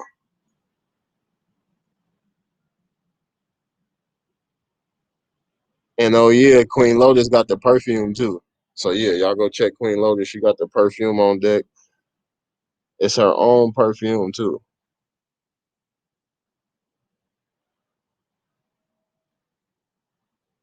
Okay, I just dropped Shine Bay's YouTube in the chat. Like I said, she got a bunch of different healing service therapy, um, all kinds of things that we need to help move forward in healing the community in great ways. And Queen Lotus, she got the perfume, and I believe she got cologne too. And I'm gonna have to tap in with that. But yeah, she got perfume and cologne. It's hers. She did it herself. It's all independent. Yeah, this was a dope live. Yeah, once again, I'm about to be coming with with these. What can you learn? What can we learn from this? Everything got a lesson. Everything got a lesson, and we got to also push towards what we can learn from it. What we can learn from it. So yeah, salute. Shout out to the gods. Shout out to the goddess, the kings, the queens, the men, women, whatever you want to be acknowledged as. Stand on what you say. Say what you can stand on. Smack that like button. Smack that subscribe button. Put them notifications on all. And oh yeah, before I go, I got the hold up. I got the new I want y'all to check out my intro and my outro real quick. Hold up, real quick. I should have been did that, huh? But it's at the beginning too though. So it ain't no biggie. It's at the beginning too. It's at the beginning of the it's at the beginning of the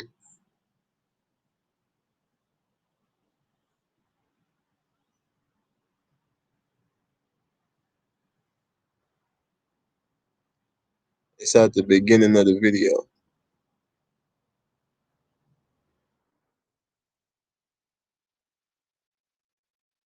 Okay, let's get it.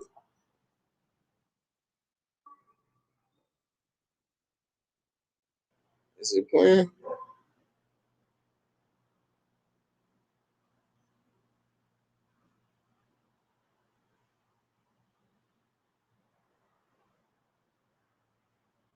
Okay, there we go. It's about to play now.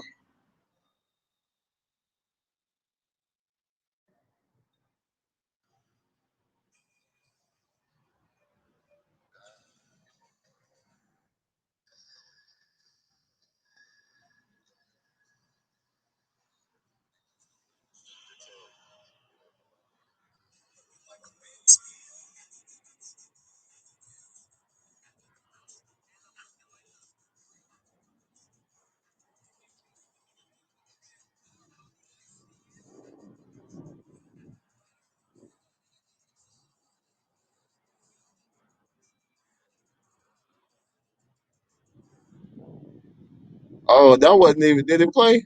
That didn't even play, huh? It didn't play. No sound. Okay, I thought so. I was playing it from the wrong one. I just seen that right now. Knowledge of self, love, truth, peace, freedom, and justice. You never stop learning. God is within. Protect your energy too. And remember, your haters really admire you. They just don't got the strength to tell you. You looking like a big deal. I'm looking like a big deal. Yeah.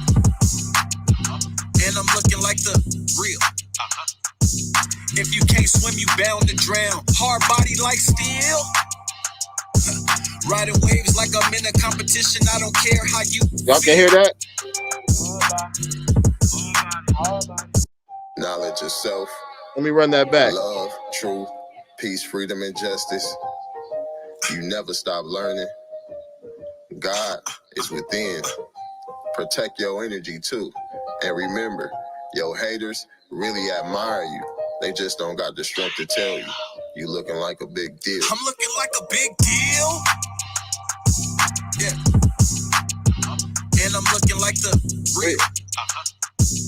If you can't swim, you bound to drown. Hard body like steel. Riding waves like I'm in a competition. I don't care how you feel.